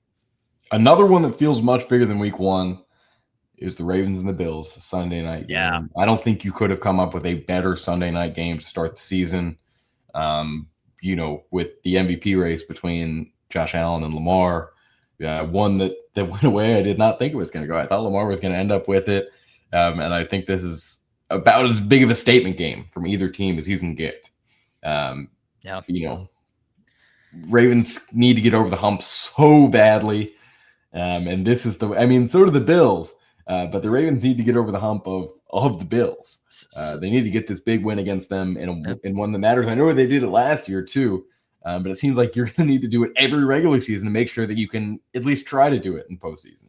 Yeah, I'm going to sound like a hypocrite here because you're probably right. A lot of people are going to put a lot of stock into this game. And I just talked about like that last game. There's two contending teams. You put a lot of stock into it and you give a lot of love to whoever wins. I don't care who wins this game. There is nothing either of these teams that can do in the regular season that will impress me anymore. We've seen it. We've seen these quarterbacks have combined for 3 MVPs. They win their divisions every year. They win playoff games every year. And then they see Patrick Mahomes and they shit themselves. So it's like, I am done with heaping praise on regular season Bills or Ravens. I think they're great teams. I'm not saying that. I think they'll both win at least 12 games this year and make the playoffs. But for those two teams, I feel like we've seen it before. Right, exactly. It's like the whole question for both of them is, can they beat Kansas City? So, of course, you got to win in the regular season to get that chance in the playoffs. But, I almost want to fast forward to the AFC playoffs just to see what the answer to that question is. And we can get to it in a second. We can do a little end the season prediction if you're ready after this. But I think one of them will. Okay. To end the weekend, it seems like we always end up with an NFC North game or a bad AFC West game to end week one, and it's the Vikings and Bears, which I think could actually be a very good game. And I like Chicago in this a lot. I think Caleb Williams is going to be the guy in that class to have the jump. I already said Jaden Daniels is going to be the one to have, kind of the fall off. I don't know much about the Vikings. I do know that they do not have a great secondary. And I think Caleb Williams can finally show off some of the Pac-12 USC plays. Like those are the ones that I'm looking forward to. Oh. We haven't seen that in 3 years from him now, where he really felt like an elite quarterback. Like I said, I think, with the receiving core that they have, with Rome, with Luther Burden now, with some of the other younger guys there, I think there's a great opportunity for him to really shine. And I'm not saying that the pressure is on him like it was for a Bryce Young, because he had a much better season than Bryce Young did, in his rookie season. But I do think there's still a ton of pressure, and maybe it's more internal than anything else. And this is a guy that has been very vocal about, being hard on himself and everything. But I think he's got an opportunity to play under the lights in a game that people are going to be watching more than probably all but two. And it remains to be seen what JJ McCarthy will look like. Yeah. Is that who they're going with? That's it. Yeah. It's Caleb Williams versus JJ McCarthy. And two guys with high expectations going into this year. Obviously, our first look at JJ McCarthy. Minnesota, Minnesota's so weird. So weird. Like 3 years ago, they win all these one-score games. They make the playoffs, and they lose to, Danny Dimes and the Giants that year, right? 2 years ago, they don't win all those one-score games. They're not good. Last year, they go back to winning all those one-score games. Like, that stat usually doesn't translate year to year. So I almost feel like I need to expect, and we all need to expect Minnesota to take a step back this year, because they get all this luck, puck luck, to use a hockey term. They get all this luck that goes their way every other year, it feels like. So I don't know how Sam Darnold led that team to 13 wins. That'll be a mystery that is with me for the rest of my life. So it's a chance. I say all of that to say it's a chance for Chicago. It's a chance for Caleb Williams. I would be disappointed in the Bears if they lost this game. I would too, yeah. It's at Soldier Field. I think they're favorites. I don't have the line in front of me, but it's a close line either way. This is a game that, like, if Chicago wants to prove that it's a new era of Bears football and Ben Johnson's all this and Caleb Williams, you know, is worthy of that number one pick, this is a game that they go out and win on Monday night. And like you said, I think it's very, very possible. Just kind of rapid fire. We'll get to college in just a second. Just thought it's the first day of the season. Why not throw out some, you know, MVP picks and maybe Final Four, you know, contenders in the AFC and the NFC. Yeah, you know, I wish I had prepared for this, right? I usually like to do some. I didn't either. So I'll put me on the spot. I might on the morning show tomorrow, I might change my course here. I will go Final Four NFC, Philadelphia, unfortunately, and the Fudge Packers, also unfortunately. In the AFC, I'm not really going out on much of a limb here. I will go with Baltimore, and you know what? Someone's going to knock off Kansas City in the divisional round. So I'll take Denver. Denver will be my bold Final Four random team that definitely won't get in now that I've just picked them. I'm going to go with, in the NFC, I'm going to go Tampa. Nice. I think they're just too much of a sleeper. There's also so many questions there. You know, can your receiving core, Mike Evans and Chris Godwin, stay healthy for the 15th straight year? But I do think they're going to do it. And I think Baker is kind of in his prime right now. And I think they'll be joined by the Eagles. And then I don't want to be too vanilla, but I think there's almost no way that Buffalo does not make it to the AFC Championship this year. And I'd love to say Baltimore, but I just feel like there's going to be something this year. It's going to be an issue with the run game. It's going to be maybe Lamar playing a little banged up from time to time because I think the run game is not going to be as good as it once was. I think Derrick Henry is probably going to take a little bit of a step down. So for that second AFC team, I think it may be Denver. Well, I think Denver, you know, if we get that jump from Bo Nix that, you know, that I'm kind of confident in, I don't think they're going to win that division. I think Kansas City will probably cruise to the division. But I do think, like I said, you know, Kansas City's got a big hole for the first 6 games of the year. And I know he's just a receiver, but he was a huge part of that offense last year. I think Denver's going to be able to churn out 10 or 11 wins and be one of those wild card teams that probably gets a lucky draw against a Kansas City team that they've already beat once. And then maybe a Baltimore team, like I said, that's a little banged up. You know, I just think that Buffalo is going to be the team playing in the Super Bowl. And I think they're my winner for now. Okay. Picking the Bills to win the Super Bowl, huh? I'm too young to Hey, you've seen enough playoff collapses. I get you weren't around for the 90s. I wasn't around for most of that either. But you've seen enough of their recent collapses to kind of know how things typically work. I just see the sun setting on part one of Mahomes. I don't think that I'm not one of those people that say, oh, he's going to, you know, have a bad year and that'll be it. No, I mean, I really do think he's going to be an elite quarterback until the day he retires, and a winner until the day he retires. But there's going to be a couple years in a row where they can't make it.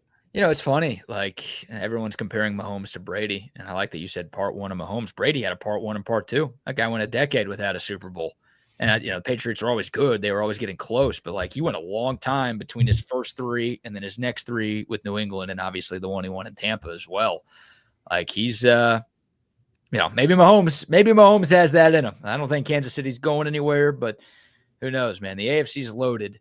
And I think it's so mental with some of these teams. There's just a mental block for Buffalo and Baltimore whenever they go up against the Chiefs in the playoffs, because I think they've had the talent to win some of these games. I mean, Buffalo had Kansas City dead to rights. What, the 13-second game in the divisional round a few years? There's no business losing that football game. And it's just something up here that they got to get over that hurdle, and because they're definitely talented enough to make it happen. You just need one team to take them out. Like that's all it comes down to. Because if Kansas City's not there, one of them has to win. Right. All right. So Yeah. Well, Cincinnati, like Joe Burrow, I guess, has had the most success. So maybe if you're a Ravens or a Bills fan, you hope that the Bengals get in the playoffs. They get to play Kansas City early and they can knock them out. So, yeah, you don't have to worry about them. Not so sure that'll happen, though. I'm not either. I am not either. All right. Let's move to college. Start off with the Texas games, and we can make sure to break down everything with this. Texas, a 36.5-point favorite. With a line of 52.5 against San Jose State at 11 a.m. Central on ABC. It's hard to kind of analyze these games because it is going to be a blowout. There's absolutely no doubt. And if it's not, you can go ahead and pull this clip up on Saturday night. San Jose State did not look good against Central Michigan. They lost. The quarterback threw for over 300 yards, but he also threw 2 picks, and neither of them looked good. They let Central Michigan run for about 250 yards. The passing game was not great, but Central Michigan is not known for having a good passing game ever. There's not much to scout here from San Jose State. They've got a bunch of players. They had an elite receiving duo last year, one that included Nick Nash, who was a finalist for the Blittenkoff, and they replaced him with a high school teammate of mine, actually. Not a teammate, a high school classmate of mine, Leland Smith, out of Purdue, is now the number 1 receiver there. But the returner for them, got to figure out the name, caught 8 passes for something like 175 yards last week. Oh, Danny Scudero. Yeah. Yep. He stepped up after not being expected to be the guy at receiver for them. That was just week 1. It's a little bit different for San Jose State this week. You're not being guarded by Jimmy and Joe from Central Michigan. One of you's got Malik Muhammad, and the other one's got Jalen Gilbo. And by the way, you still got Jelani McDonald. You still got Michael Tapp. You still got Grayson Littleton too. Like you're playing against guys that are going to be NFL talents. And as good as you are, that quarterback's not good enough to get it down there to you. Yeah, I mean, that's the hope. They're going to throw it around a lot. I mean, that's what San Jose State does, and you'd like to think Texas is playing with the lead for most, if not all, of this game. So I think San Jose State, they're going to be flinging it all over the place, and the hope is the Texas secondary can hold up. I think they will. There's such an obvious talent edge that you just talked about, but you hope there's no, defensive breakdowns or communication lapse that turns into this random 60-yard pass play for a touchdown. That's not something you want to see against a team like this. So it's more of an eye test game, right? I mean, it's a classic get right game. This is the type of team you want to play at home after a disappointing loss. I'm sure some of those guys, especially on the offensive side of the football, will have been chomping at the bit. It's probably been the longest week of some of those dudes' lives, just waiting to prove that they're a hell of a lot better than what they showed 5 days ago in Columbus. So, I mean, a lot of things I want to see. I think there are some things we need to see in this game. Red zone offense looked good. Arch Manning looked like he has played football before. Obviously some things we want to see too. And some of that is just the younger guys. I was surprised. Only 4 freshmen played last week. And I get it.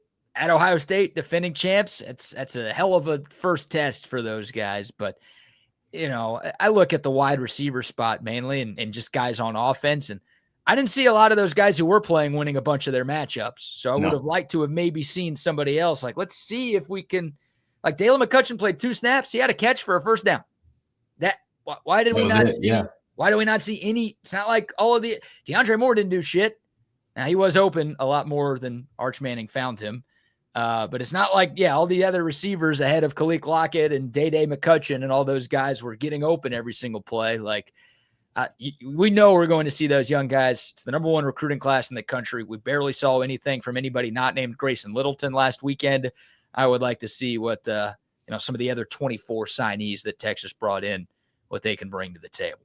The 25 signees, that's right. I would expect that we see about half that class on Saturday. I think Lance Jackson is going to get some legitimate reps. I think Justice Terry will also get some. And I think we'll see all 3 of the freshman receivers. I think we will also see Michael Terry and maybe some of the offensive linemen.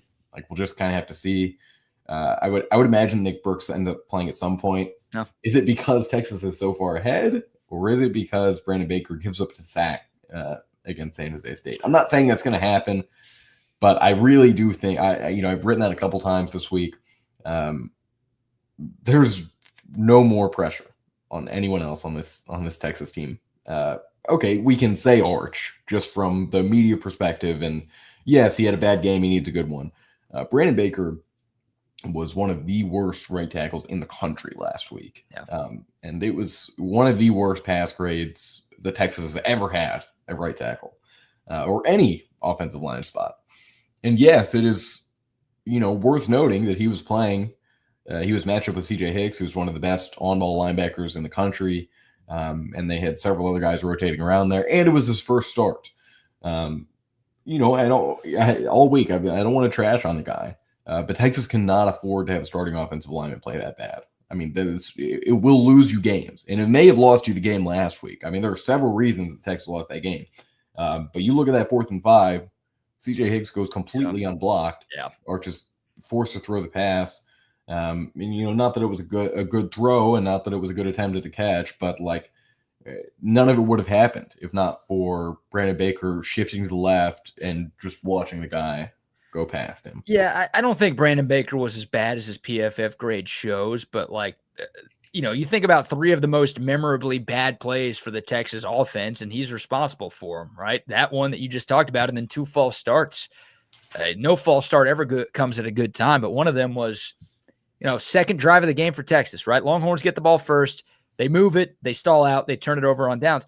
Then they force a turnover on downs. So they get great field position. Their second drive starts near midfield. They get to a 3rd and 6, which obviously you'd like a little better than that. But Brandon Baker false starts. It puts it back 5 yards, 3rd and long against that defense. Wasn't going to happen. So, yeah, I'm not here to tell you that he had a great game. I don't think he was noticeably bad throughout like the PFF graders seemingly think. But, he's got to get better. And with all the hype we heard about Nick Brooks, if Trevor Goosby's fully healthy, then, there could be a competition at that right tackle spot if Baker doesn't look a heck of a lot better. That's his only competition, though. There was just about no one left on the offensive line, an offensive tackle for Texas, other than Nick Brooks. So interested to see if he goes in the game at all. And if he does, what's the reason for it? Unless you have anything else on Texas, do a little preview of some of the games that.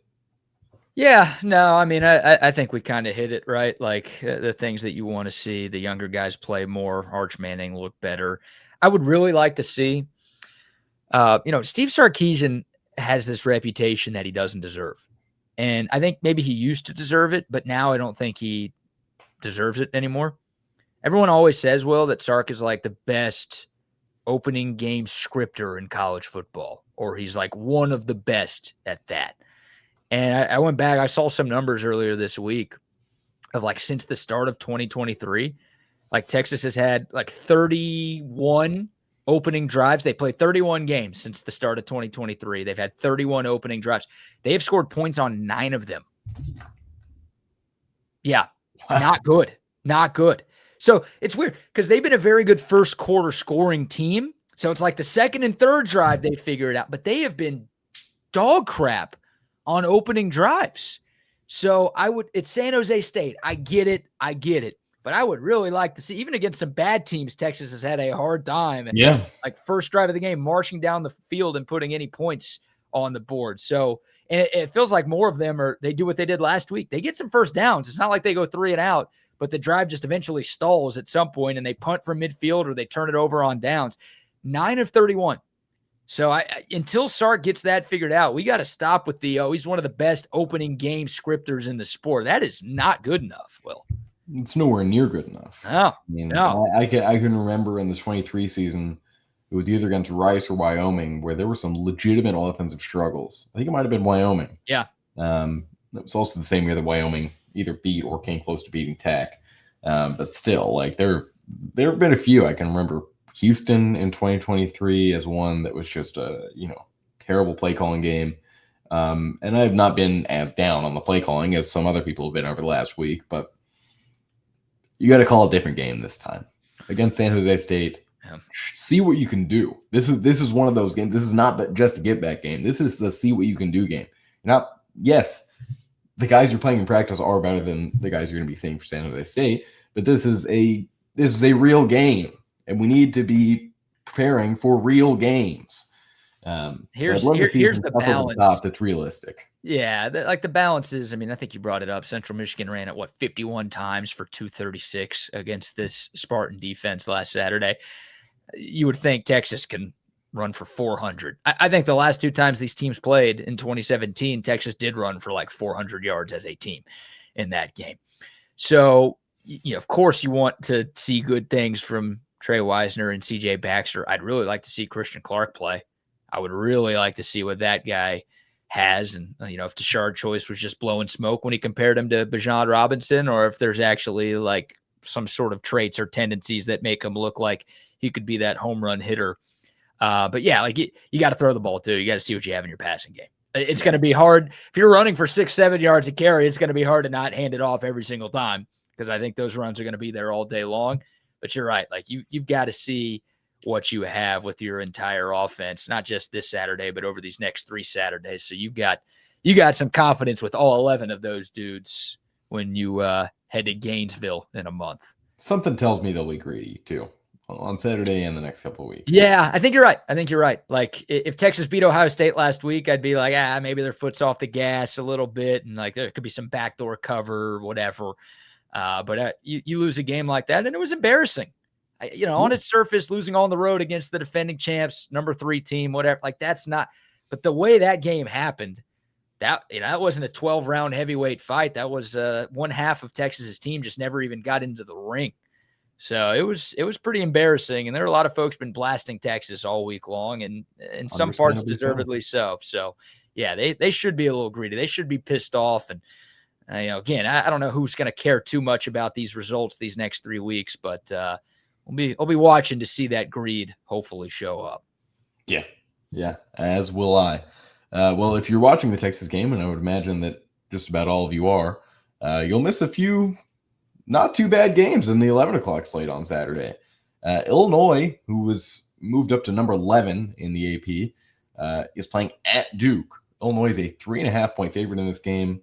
I think this is a really interesting matchup. Luke Altmaier, probably at this point, maybe a top 10 returning quarterback, as one that I'm not saying in college football, but stayed at his school.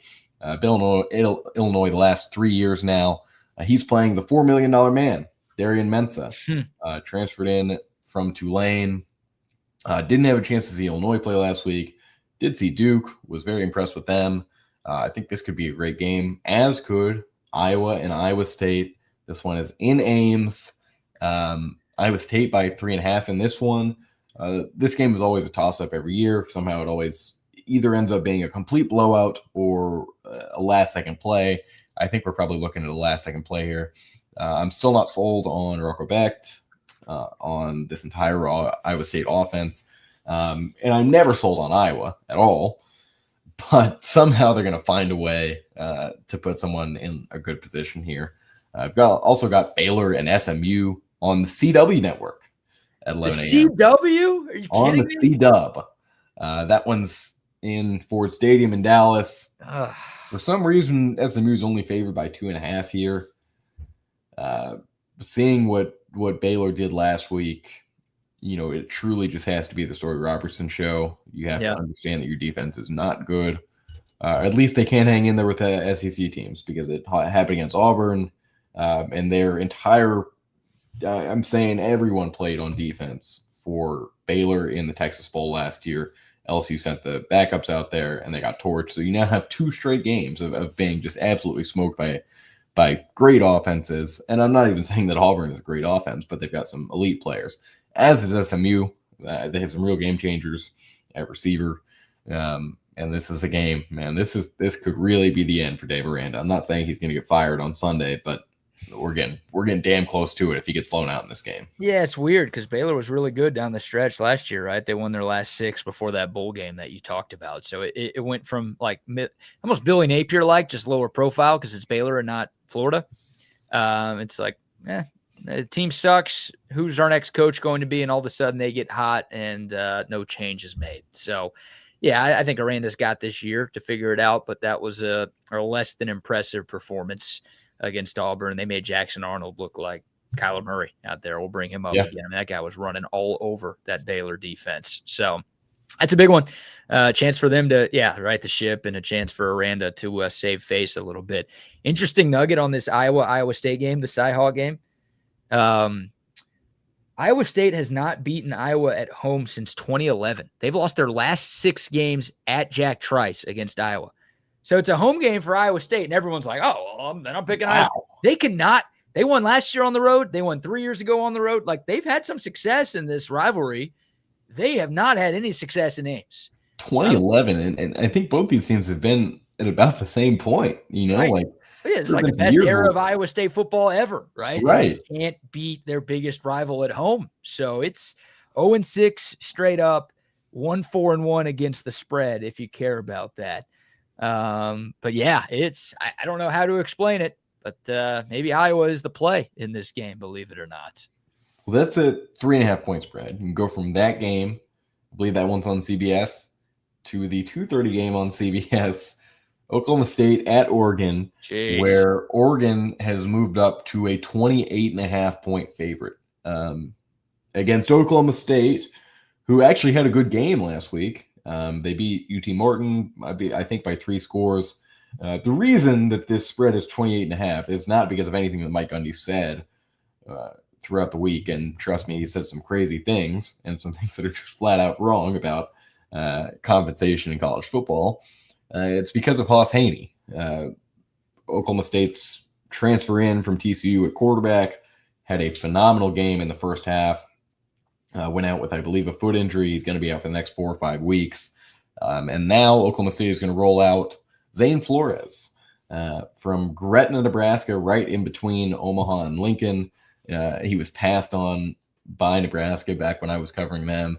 I know he's got a lot of fire on him, but he is going to be no match whatsoever for this Oregon defense. God, how far has Oklahoma State fallen? I mean, when's the last time Mike Gundy team has been a 4-touchdown dog to anybody? And I get it, Oregon's really good, and this game's in Eugene, but that's just pretty bizarre to see. That is bizarre to see. And I want to be like, there's no way they're going to lose by that much, but yeah, you're telling me it's a freshman quarterback who's never played. I mean, he played some last week, obviously, after Haney got hurt, but freshman quarterback, 3-9. This is actually he's redshirt sophomore, so he's year 3. Thank you. All right, has not done anything. I'm looking at his stats, and I see the only stat that he has in college is what he did last week, coming off the bench against UT Martin. So I beg your pardon on that, but yeah, I hope Oklahoma State keeps it close. Like, now that Texas doesn't play them every year, like, I think Gundy's hilarious, and I want him to stick around. Yeah, he's a fun personality for college football. He's obviously a thorn in our side for a long time, so I don't like him for that. But I hope this game doesn't turn into a blowout early on, but there's a very good chance it will. I'm going to skip through a couple others to get through the main event. Michigan at Oklahoma. College game days in Norman. They're bringing the whole dog and pony show. This is a complete toss-up to me. I really like Michigan here. I really want to say that Michigan should win this game by 2 or 3 scores because I just think that they are so much more talented, and I don't think that Oklahoma has a legitimate running game. I don't even think they have a legitimate passing game. I don't think they have guys that can really make the plays for John Mateer. But I do think this one's going to end up coming down to the last play probably. Yeah, I haven't seen anybody pick Michigan. I've seen some people say that, like, oh, it's going to be a 4-quarter game, but it feels like everybody out there is picking Oklahoma right now. And look, they're the home team. They're a 4.5 point favorite. So I guess I understand. I don't know enough about either of these teams. I don't. And I don't know enough about either of these coaches. Like, I think I know enough about Brent Venables.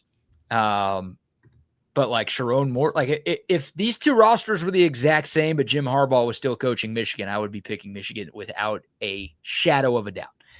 But I don't know if like Sharon Moore is born on third base guy or if he's actually a good coach. Like, last year wasn't great for Michigan in his first season. So I'm with you. I think Michigan top to bottom has more talent. Oklahoma's offensive line was not good against Illinois State. Yeah. Like that. If you can't run against them, if you can't get push up front against them, what's going to happen against Michigan? That's what worries me here. So I'm leaning Michigan on a Thursday. Again, most people, it feels like everybody else is picking OU. I'm leaning Michigan by 3 right now. John Mateer looked solid, but Bryce Underwood to me looked good enough to where I think a low-scoring game. It could be 14-7, just like Texas-Ohio State. That could be game day 2 weeks in a row where we're talking about very low-scoring game, bet the under. But I'm leaning on a Thursday. I'm leaning Michigan going into Norman and really pissing off the OU fans who are trying to buy into burnt vegetables as their head coach. Be really nice. I think that's a great way to wrap us up here. And as you're usually the guy who cues us to wrap it up, go for it. Yeah. Thanks, man. This was fun. Good chopping it up. Hopefully George's back tomorrow. He's been dealing with the Rona, so hopefully he gets a little healthier and is able to do a Friday show. I guess Jordan and Nick will be on tomorrow, so we'll get Nick's thoughts post Cowboys game 1. That'll be a must listen, and we'll get Will back on next week. But yeah, that'll do it for today. Coming up next on the Texas Sports Unfiltered app, our friends at Fanatic Perspective give a deep dive preview of Texas San Jose State. Of course, Chip and Zay will get us going on YouTube, Facebook, Twitter, and Twitch once again at 2 o'clock. But that'll do it for today's show. For Will Turboff, I am BK Brad Kellner. Thank you all for tuning in, and we will see y'all soon. Welcome.